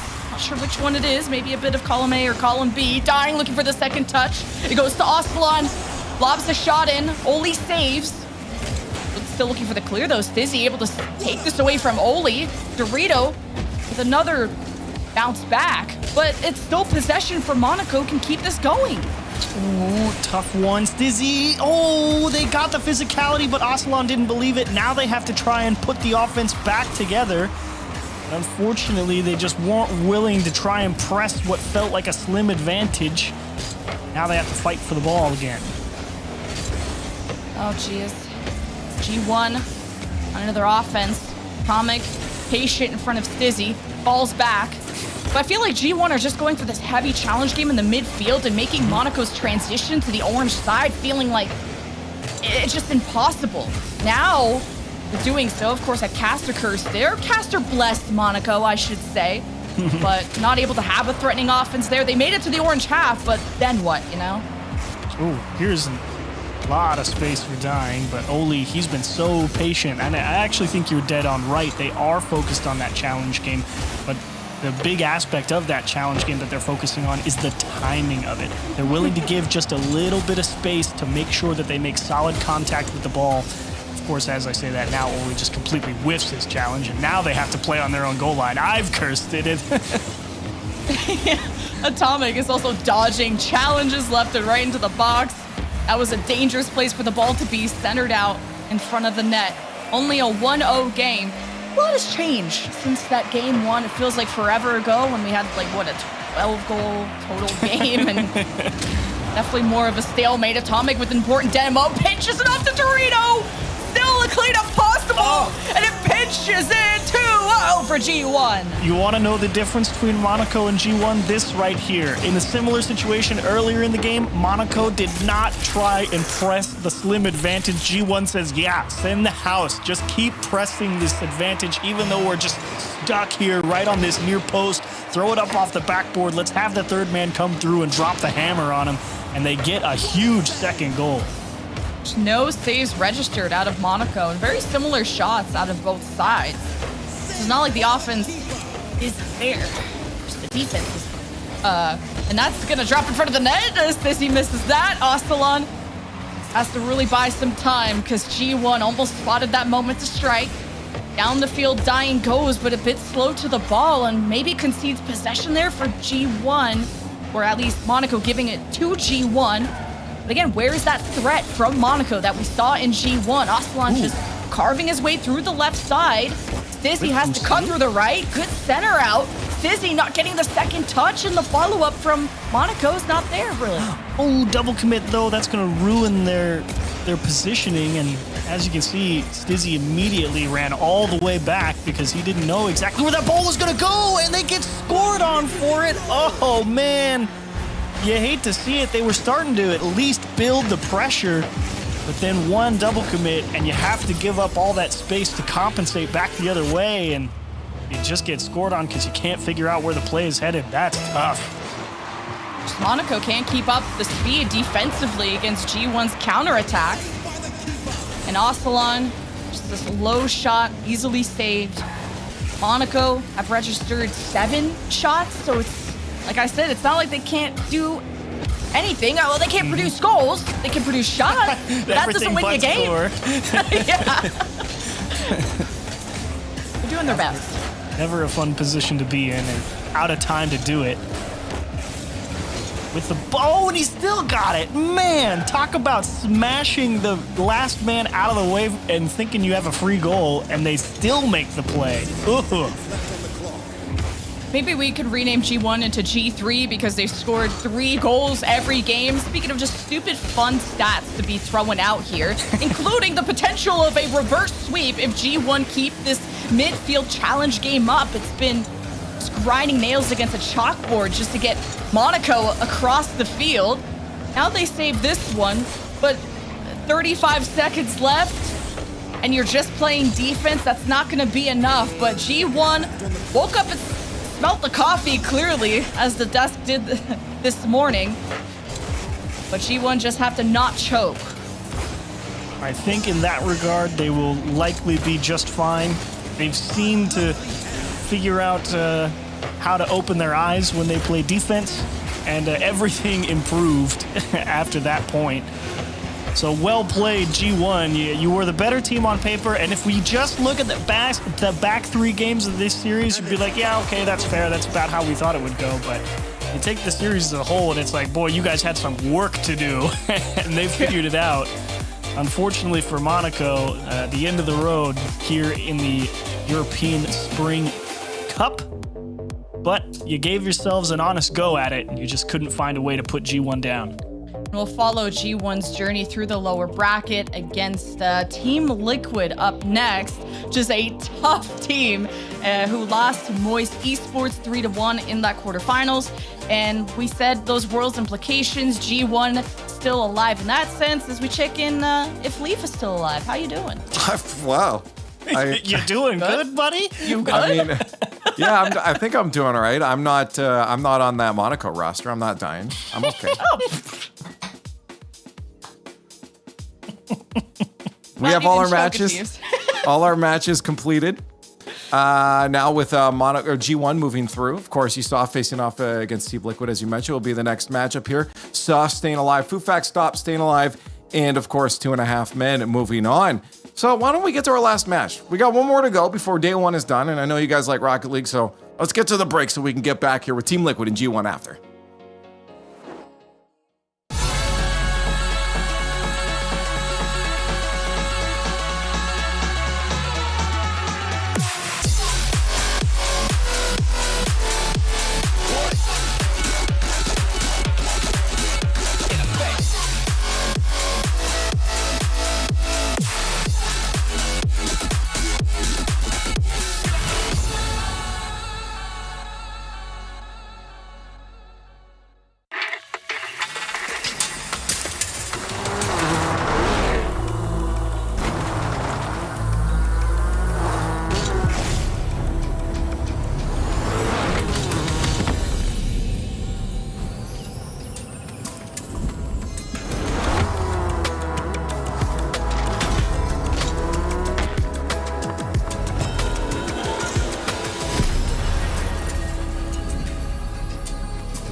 Le décompte est lancé.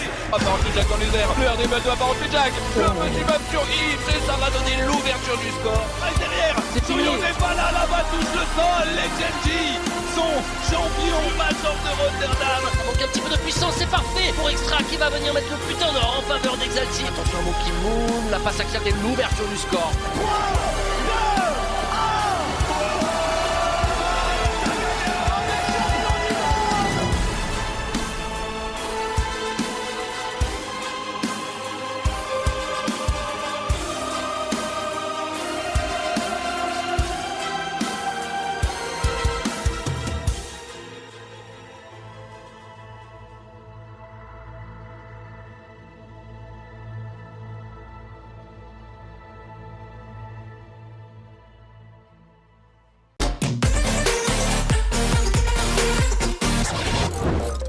Since the last regional, we've been working on a couple of things, mainly just to finish off the playstyle that we've been practicing for so long and adapting well in tournaments. Also, just keeping ahead the grind set and playing our best under pressure, because that's kind of what we've been lacking in the past, was not following the game plan thoroughly throughout the tournament. Having BDS catching up to us so closely now it has stressed us out and pressured us a lot, since we did have a pretty big gap going into this split. But now seeing G1 ahead of us so closely, seeing BDS behind us so closely, it's definitely going to be like a kind of trio going into the decider spot for Worlds. So yes, it is very stressful, but we think we can pull it through. World is definitely the dream. World is the tournament we're going to be looking forward to playing on most, especially since it's in Düsseldorf in Germany, our home country. We're super excited to represent Team Germany in that tournament. I think it's more of an excitement and motivation to playing, since we're so close to it, and there's going to be so many German people we know, so many German fans supporting us. So I think it's more of a motivation than extra pressure, really. We're super hyped to play every competition. Every region we play is full 100% effort, energy. We have so much scrims and practices. We have so many like coaching sessions and replays. Like, we're so ready for it. It's just a matter of performing in tournaments and under pressure.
Welcome back one final time here for day one of the European Spring Cup.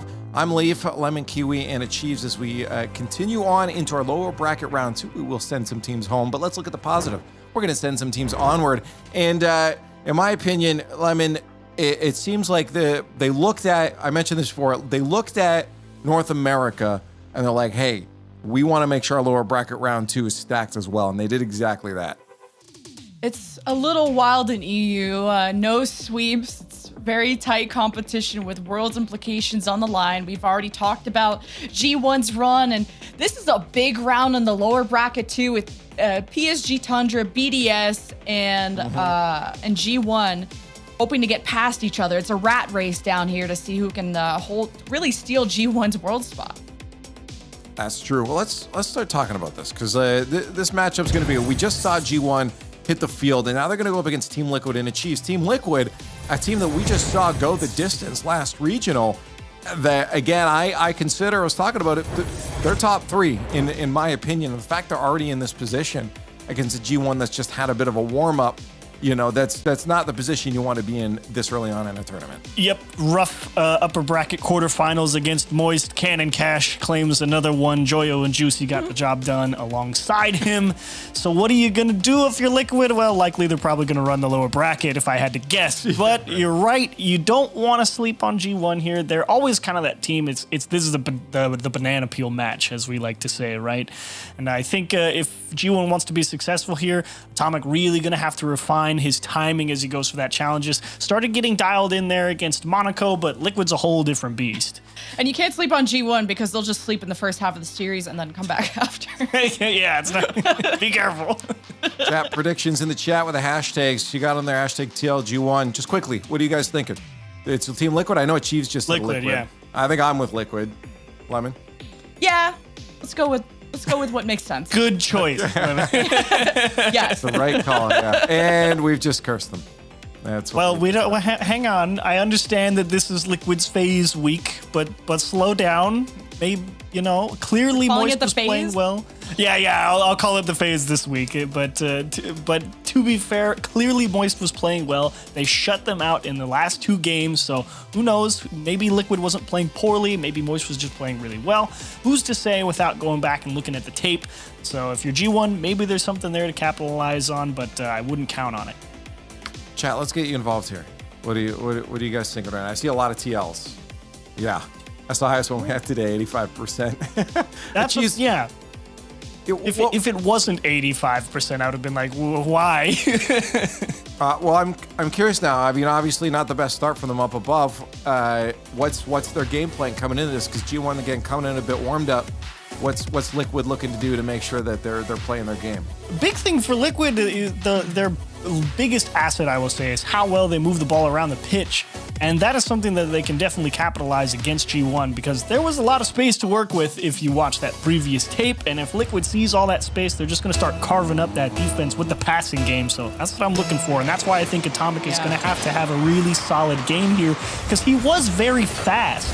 And so if he can figure out where that ball is headed early, he might be able to break up some of that Liquid passing game. See, I was going to give more simpler advice to Team Liquid of just maybe scoring, because the last Get the ball in the net.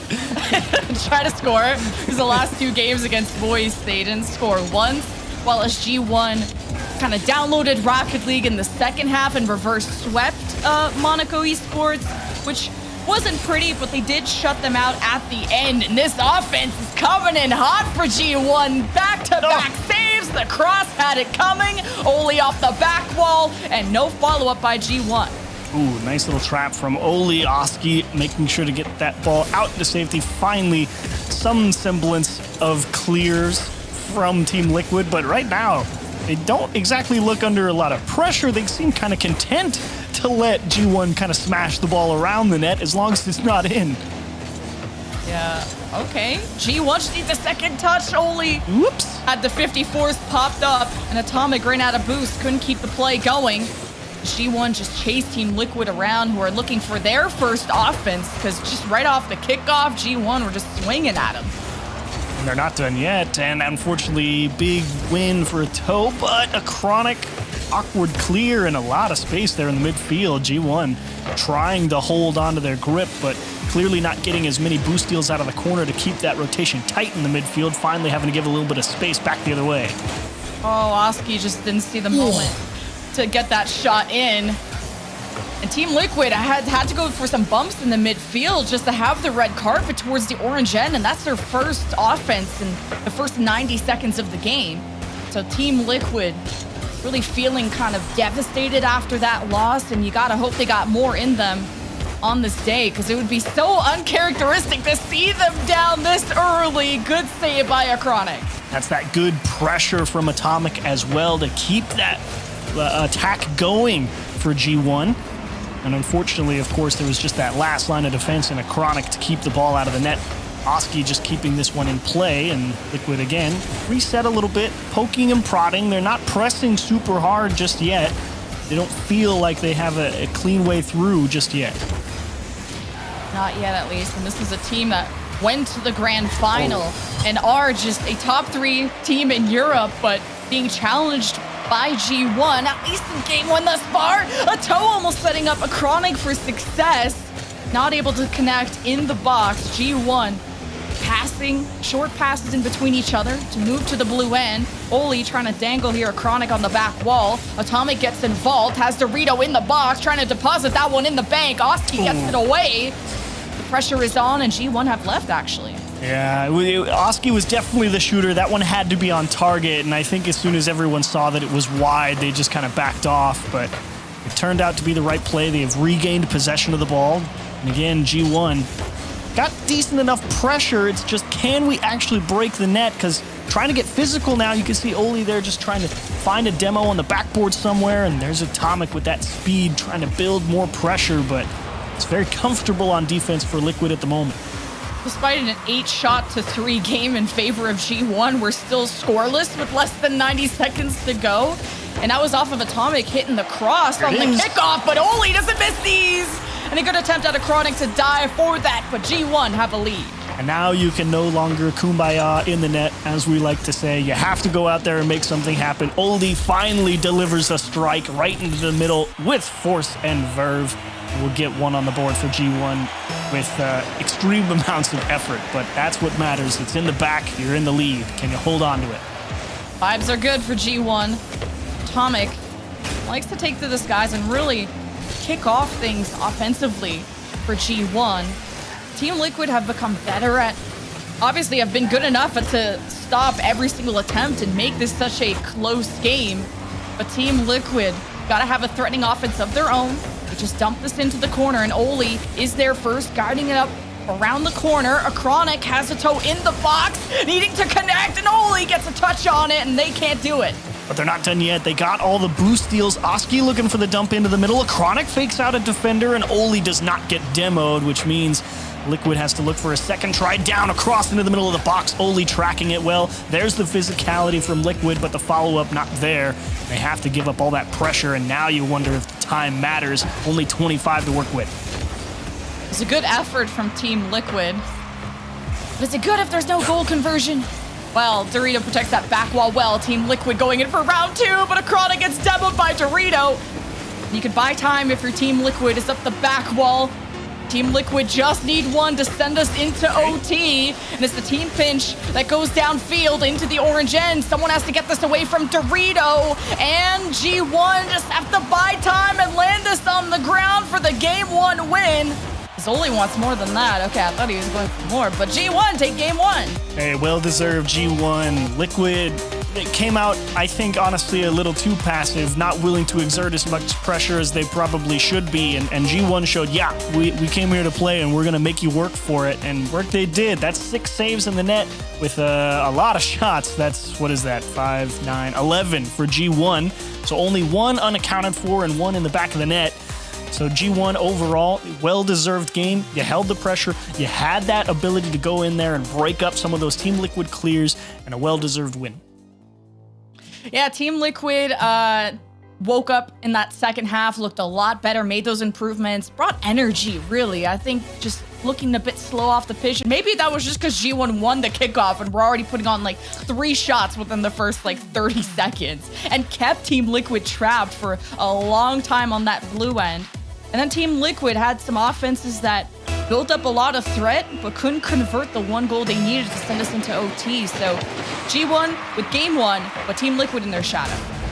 They had a chance, and now Liquid trying to do it right back to him. Dorito just in time to keep that one out of the back. And Liquid definitely not looking to play defensively at the start of game 2, trying to exert extra pressure.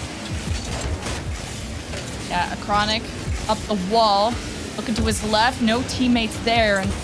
But in front of him, defenders as G1 try to clear to the midfield. Oski there patrolling, Chronic to the back wall, and Oski has to die for it. It is wide. Pressure on for Team Liquid, but the defense just too strong for G1.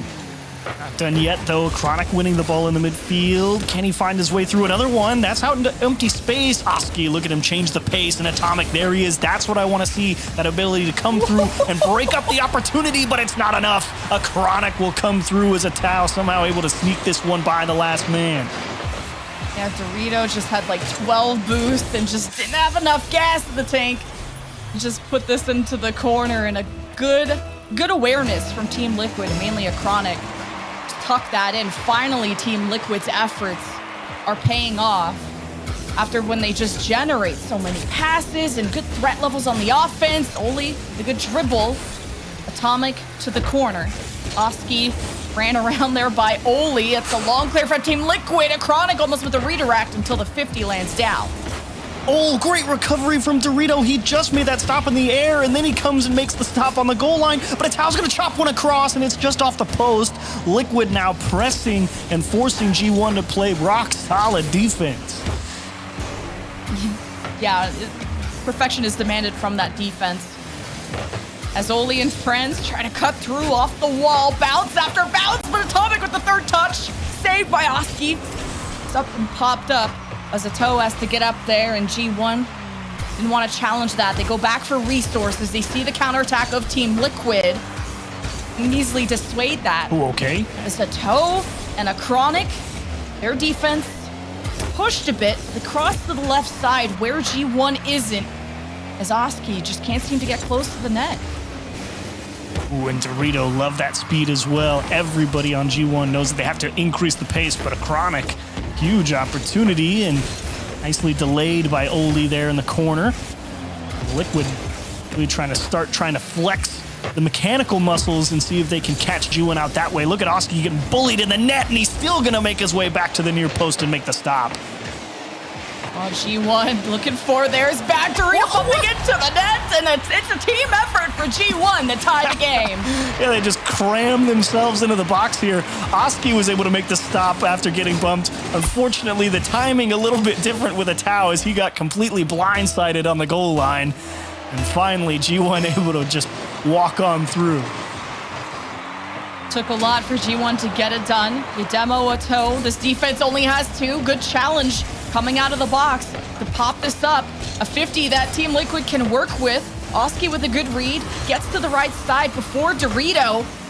As G1 fight tooth and nail. Good setup from Oli, but Oski's on top of it. G1 work their way from this left side. Patrolling and waiting for their moment to force a 50 that could go in their favor. Dorito maybe going for a bumper and attempted demo, misses it. Does G1 maybe need to be more physical to create these errors out of Team Liquid's defense? Oli just misses the dish into the midfield, but Atomic there to keep the pressure going. There's another demo. Physicality big for G1, at least in terms of creating a little bit of space, but space doesn't matter if you're not winning the challenges. Ato one-on-one, and Atomic out to the opposite corner. There is the defense. Getting to the ball first. Oski, Dorito. Or Chronic and Dorito trade out. And Oli is still fighting to just keep this ball into play. Keep the offense of G1 in position. They find themselves with their backs against the wall. And Ato fighting through the right corner. Wins against 1, but the defender's too strong. Building that wall. As a Chronic trying to slow down the play in the midfield. Gets at least a second touch to put into the corner. Pressure from Atomic, still well-timed. That's really what I'm still hyper-focused on for G1 to be executing. Can he drop the hammer? Yes, he can. This one is just a matter of, okay, let's make sure that we don't allow them any space for free. You can see Oli such tight support, and Oski, unfortunately, not able to get enough power to take that ball with him into the corner. Kind of just falls flat right in the middle of the box, and Atomic tracking it across the pitch. Easy goal for him. And Acronic got robbed. He couldn't get the second touch just to not let G1 play off of that. Thought he was safe, but it's G1 up by 1. Team Liquid trying to find each other in the box, crossing from the left side to the right side, centering it out, but no close follow-up. Team Liquid sit in the midfield. Yeah, you maybe will try to stop a G1 offense, but it's the Team Liquid offense that they need. As a toe, as I think a Acronic down low and pumps it up this car, and we're tied 2-2. What a shot. Acronic just trying to recover in the net, and after a little bump says, hey, look at that, I'm in the right spot, and he will deliver it into the top left corner. That's opening the door and then walking through yourself. Yeah, that lead that G1 had has been closed. Team Liquid were down but not out. It's Acronic who kept that offense. He had that touch as Atomic puts G1 positioned to fight, but Dorito isn't there for the challenge. It has no boost as a toe and Team Liquid move downfield. It's sent right back. Oski takes out Dorito as the defense of Team Liquid stabilized, but can't seem to get to the orange half, at least easily. They take the corner boost, but the ball is on the ground, and we go to OT. Overtime, 4 saves for Oski. Decent amount of shots for G1, and seems here in game 2, physicality getting through has kind of been what they've needed to make that happen. But with a full reset, can you bring that same level of pressure? You can see Atomic instantly trying to go for it, just not even trying to play the ball, just seeing if Oski misplayed it and wanting bumps if he did. Ooh, Acronic has it in the box. Where is Atomic and Oski? We need some friends on the front line of Team Liquid. Can't be depending on these solo plays. You gotta talk to each other and be that aggressive team. But so far, 38 seconds into OT, Team Liquid have Acronic leading that charge again. Oski pushes up with the defender. The back wall available, and Oski gets it done for Team Liquid in OT. Big Oz delivers another one. The soft chip over Dorito, and Oli knew. He tried to get up early, and he's like, oh, wait. I've given it to him. I've misplayed it. And he could see his own demise as he just tried to get back to the ground to recover, but it was not enough. Oski drills it home. Well played. Oh, that is we've had a very close series. 1-0 for G1 in game 1 with so many saves coming out of Team Liquid and G1 just to make that scoreline close. Then an overtime in game 2. Are you seeing any close matches on your end, Leaf? I guess one, but other than that, no. I guess one. We have the Oxygen Fufax Stop match is actually decently close. It's 1-1 right now. Fufax Stop, I believe, took game 1. Oxygen's up 2-0 now in that game 3, so maybe they could start to tear away with it. Maybe it was just a freak accident of a win for Fufax Stop, but maybe that one. But beyond that, we have Team BDS up 2-0 against and we have Tundra up 2-0 against 2.5 Men. It's a lot of pressure on G1, right? Because we talked about that rat race between BDS, G1, and PSG Tundra to possibly rob G1 of that world spot. So keep an eye on that and who's going to get further in this lower bracket. And G1 knows this is pretty much make or break for them, this lower bracket run, and they're playing like it. They're looking good after a rough series in the previous go-around, but they got the job done and they know it's not over, and they're working overtime to try and take down a very talented Liquid roster. They are talented, and they've been keeping every game close. Not able to spark the comeback in game 1, but winning in OT off of a great play from Oski. As Atomic is battling up in the air to try and center this ball out. Even Oli gets involved, cutting through the right.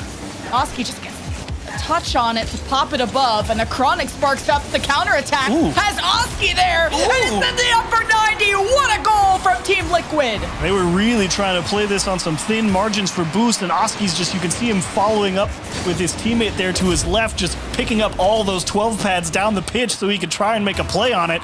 And Acronic having to play a dribble at such high speed is not easy to keep that one under control. And a miss off the kickoff, not quite going to turn into a second goal for Team Liquid just yet, but great play to open it up. Ooh, a toe off the ceiling, a pass into the box. Dorito is just surrounded. Good coverage from G1. A shot off the cross. I can't believe that miss. And it's not recoverable by G1. And the counterattacks have been scary by Team Liquid. They're coming in with a lot of speed and aggression. So Chronic's 50 is popped up, but covered by G1. You see your eyes just get huge when you see Oski get bumped in the goal line, and then you realize that even with him not being able to really play effective defense, that shot's not free because the easy shot for the net is still covered by his flailing car. So you have to place the ball, and Atomic just overcooked it a little bit. And you hate to see one go astray like that, especially when you know you need to be converting those. I like the rotations from Team Liquid at least. They've been banging that back wall, but just haven't gone to the back of the net. A lot better of just not leaving that solo player out to dry on the front lines. Team Liquid only have that 1-0 lead though, as Dorito with the midfield, just a soft touch. Not a lot of meterage out of that one, so G1 can't get the offense going quite yet. At least the left lane seems a bit clear. Atomic and friends passing to each other. And slowed down by a toe. G1 maybe landing this into the box. Dorito trying to make the space, pushing people around. Here's the counterattack of Team Liquid. Oski's 50 just stalls out in the box, but Team Liquid too slow to go for the rebound. A toe can't get this pass. G1 hold on. And Oski actually making a very disciplined decision there to let G1 out of his own half. Yeah, he could try and force that challenge, but if he gets beat, they're definitely conceding the equalizer, and that's just good game management from Oski to try and just reset and make sure that you don't give away anything for free. Well, you got the demo if you're G1, but the ball's coming your way. Dorito, nice touch. You weren't sure who they were passing to there. G1 have been really good at intercepting and just disrupting Team Liquid's offense, as a toe is at least stealing a lot of boost, and so are the rest of Team Liquid. Oh, Dorito! Stall out G1. Dorito to Atomic. It's too high. Defense of Team Liquid holds a wall. They did a great job, though. G1 tried to jump on an opportunity because Liquid actually bumped into each other in the midfield, and the pass, again, just a little too far to handle. Oli rips one back post, and a toe just in time to cover it. Another opportunity where G1 cannot quite squeeze it through. Both teams reading each other's offenses so well. It's a low-scoring game, just like in Game 1.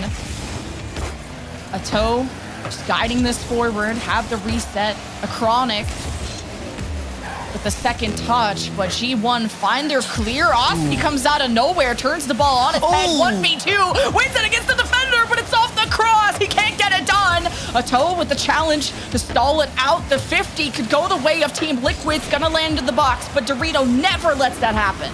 Gotta do it himself. Atomic had his support demoed, so Dorito is just trying to keep this one under control, and Oli has respawned. G1 has got a decent enough opportunity to get a firm grasp on the offense here. They just have to win this challenge, and they will. Atomic is removed for the moment, too, so the defense of Team Liquid can breathe a sigh of relief, but now traded right back. It's off the back wall. Atomic has this, and we tie at the 22nd mark. I got so scared that they went so deep back, but they won the ball, and Dorito, huge pass off the backboard, and Atomic, can you keep it under control? Yes, he will. Squeeze it under the crossbar. Get this one knotted back up at ones. 20 seconds to play. OT Lumen. G1 came to play.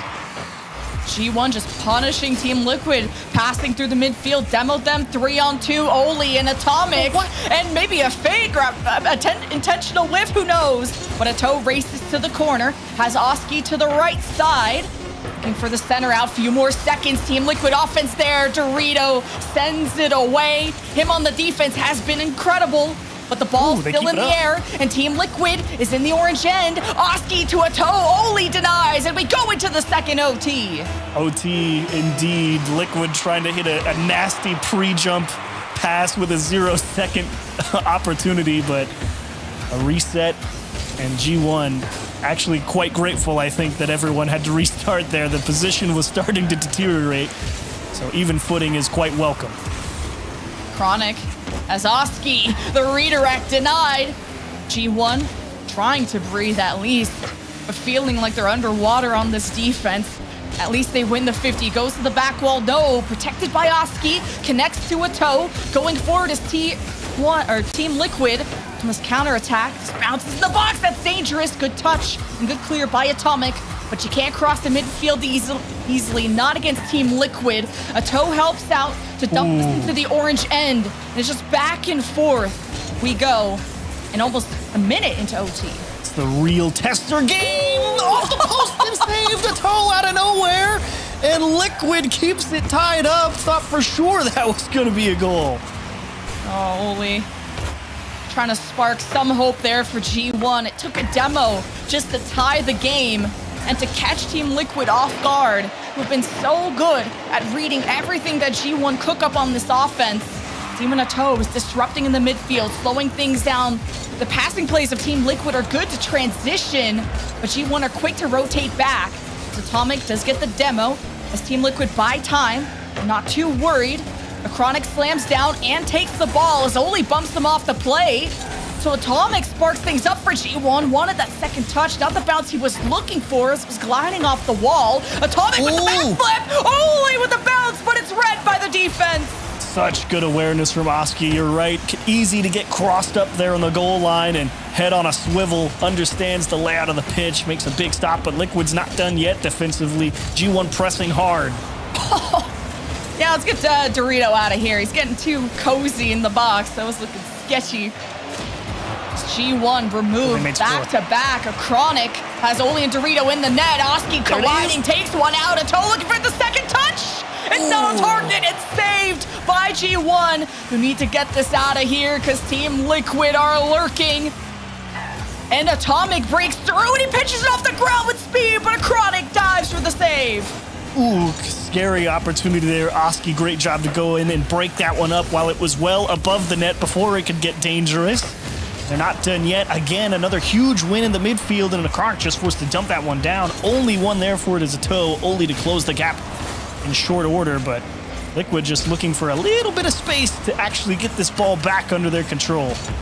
So many demos for causing disruption and chaos in OT where everyone is already stressed out trying to go to match point. And this goes all the way down to Toe, just has to put it on target, and he does! Team Liquid go to match point. They caught him looking down the seam. Atomic was trying to squeeze again and make sure he was in time if that ball was moving left to right, but he didn't realize he just let somebody behind him, and that ball went right up the seam in between everybody on G1, and you can feel Toe just calculating the angle in his mind as that ball was coming towards him. Okay, the net's over there. Just make sure we get it in between the sticks because it's free.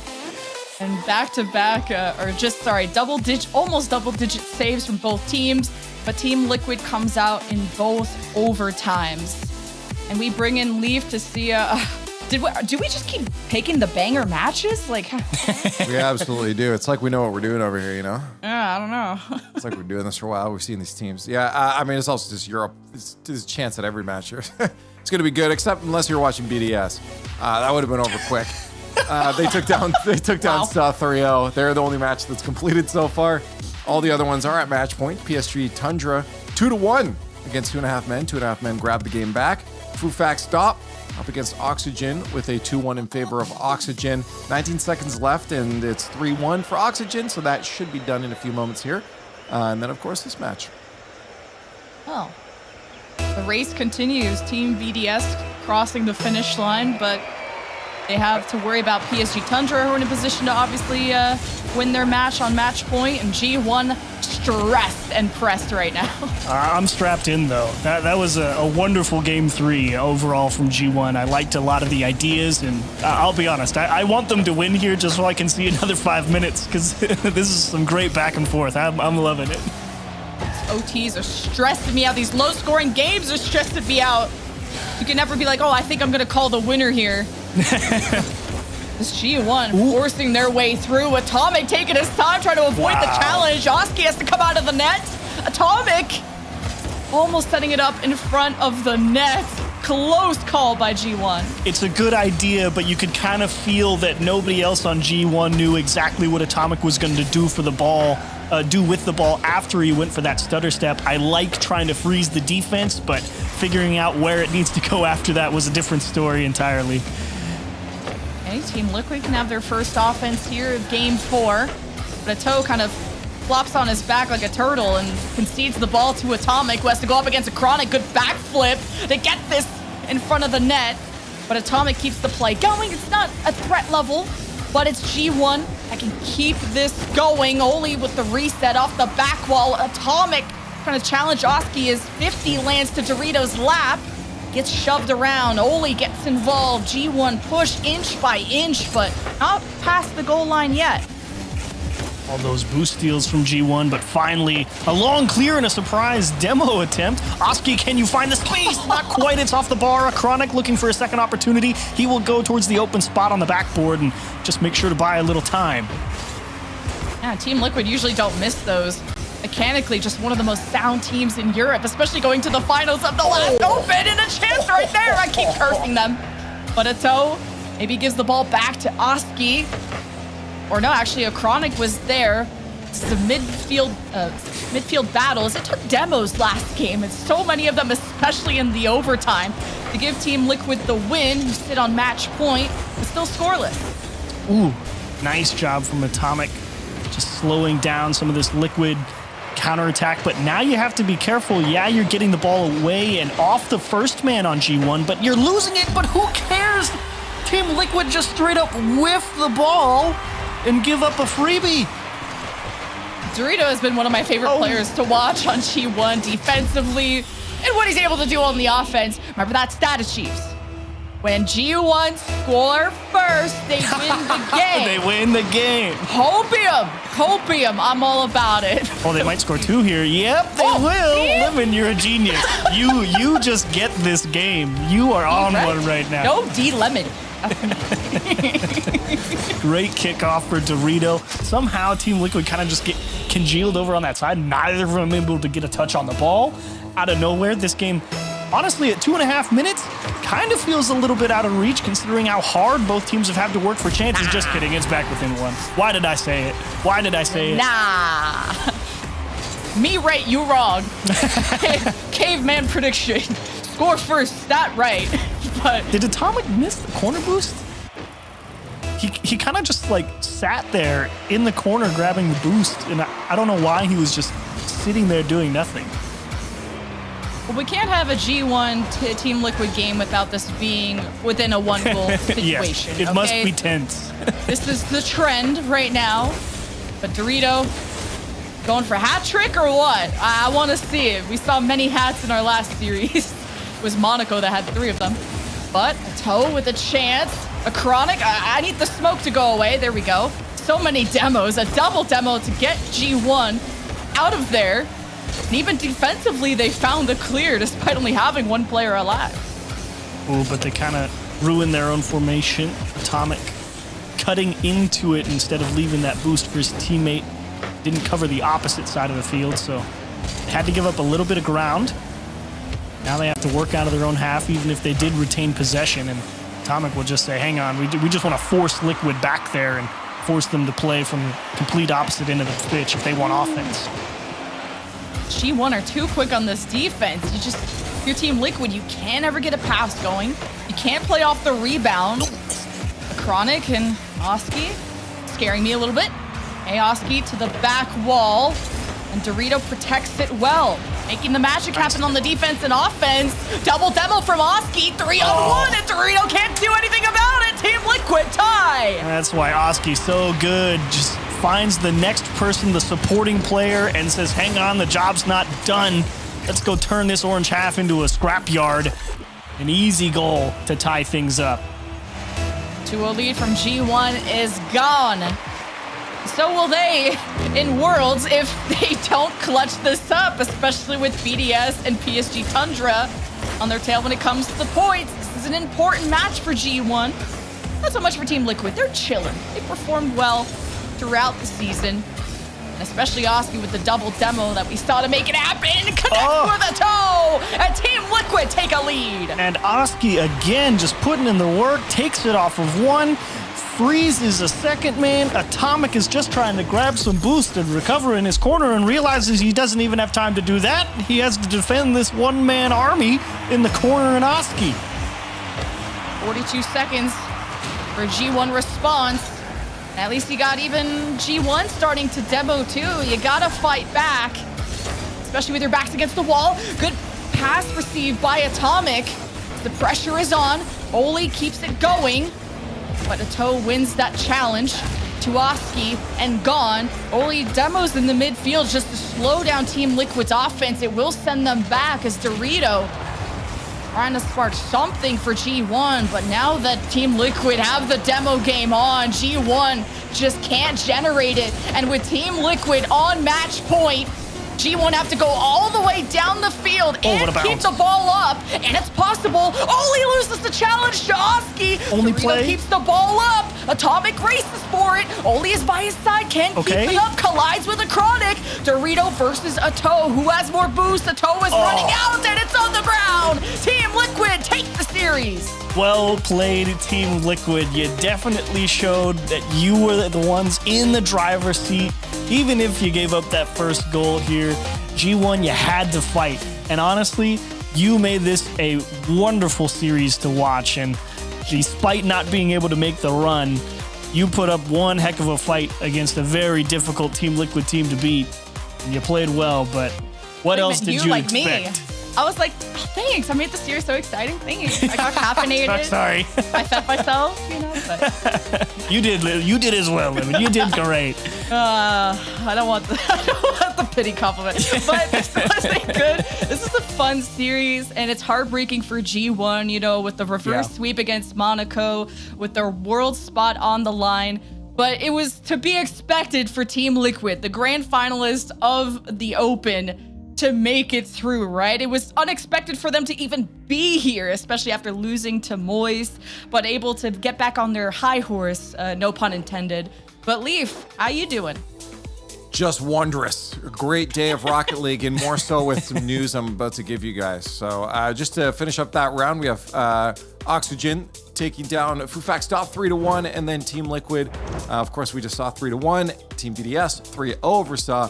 And there's PSG Tundra taking out 2.5 men, which I'm getting word in means that Hogan mode is going to be in the Invitational. Oh, they made it, huh? Just squeaked in under the wire. It's I'm hoping that's wonderful news for you in chat there. And we also get the rematch of the lower bracket final now with Liquid BDS. Last time that was a solid 4-0 for Team Liquid, so BDS some reparations to be sought tomorrow. It's gonna be fun. Let's glance onward to the spring points here just to see how things are going. Again, nothing crazy really, because all the teams that are at the top there are through Chiefs. So there's not really any like crazy. Hey, you're out now at this point. But it was a big win for Moist to stay in the upper bracket, of course, because that really does kind of cement, a solid standing, give yourself a good shot at making the major here with that big win over Team Liquid. So who knows? You keep running against Vitality, just keep upping those chances. So Moist on a good run. And taking a look then at the season points overall, it's just a tight race in general, Lemon. But the important one, of course, is tomorrow. Team Liquid, a win over BDS will clinch them their world spot. PSG Tundra is only 1 point behind G1. This is so scary. It's tight. And if PSG Tundra, I mean, make it even further, they're just going to take that spot. So keep an eye on how this Oxygen versus PSG Tundra match is going to go. BDS is also not too far behind with 3 points, but you're going up against Team Liquid, which just, you guys already said that's a tough match. Team BDS are playing well in the day. They're 3-0ing teams except Vitality, but Team Liquid is more on the Vitality end of things than the Luna Galaxy end of things. So Team BDS have a lot on the line coming up. And because we go by season points for the Invitational, you just look at this, screenshot it. There's your teams that'll be making it to the Invitational. I just love it. Hogan Mode just holding in at the end there. Michael, oh, bro. Broken Mode. Broken Mode. A long way to go for them.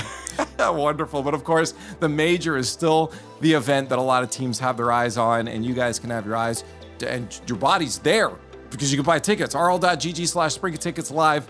Make sure you grab your tickets or !tickets in the chat.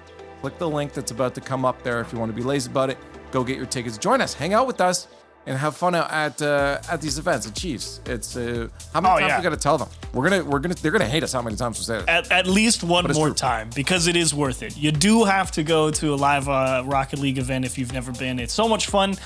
So definitely, if you can go, you should.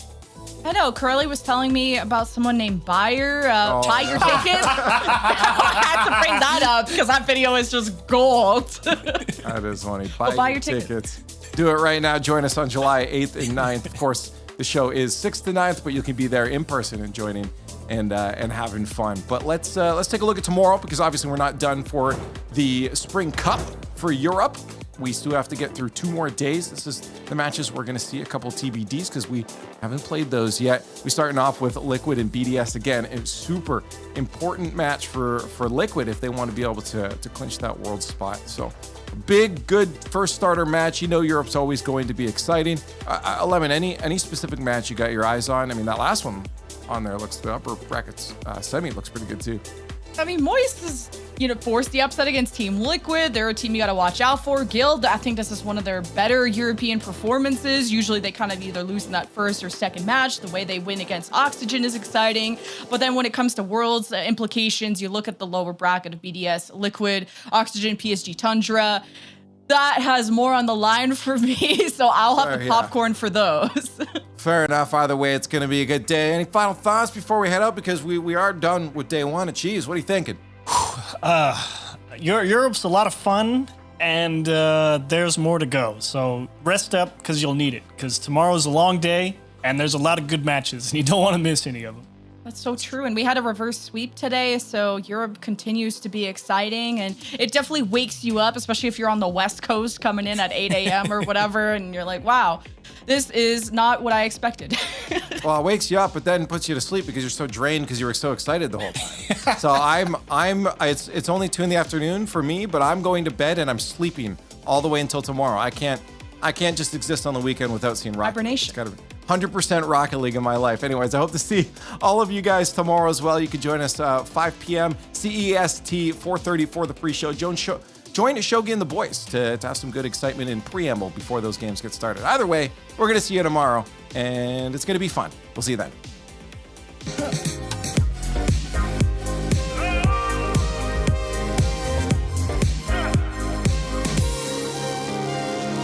She found a way into my heart. She don't make up, no, she make art. And I need a way to treat it, cause I keep getting high off of her. Off of her.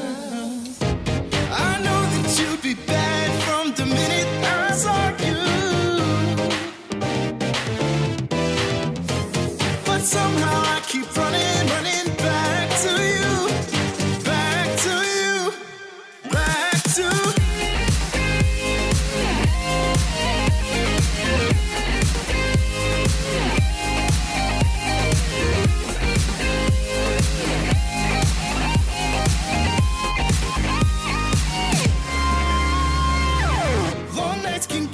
feeling lonely, hey. And hearing music that can make me smile. But the way I feel with her cannot be explained. But one thing still remains on my mind. I know that you'd be bad from the minute I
opportunities like this. Ahmad off the ceiling.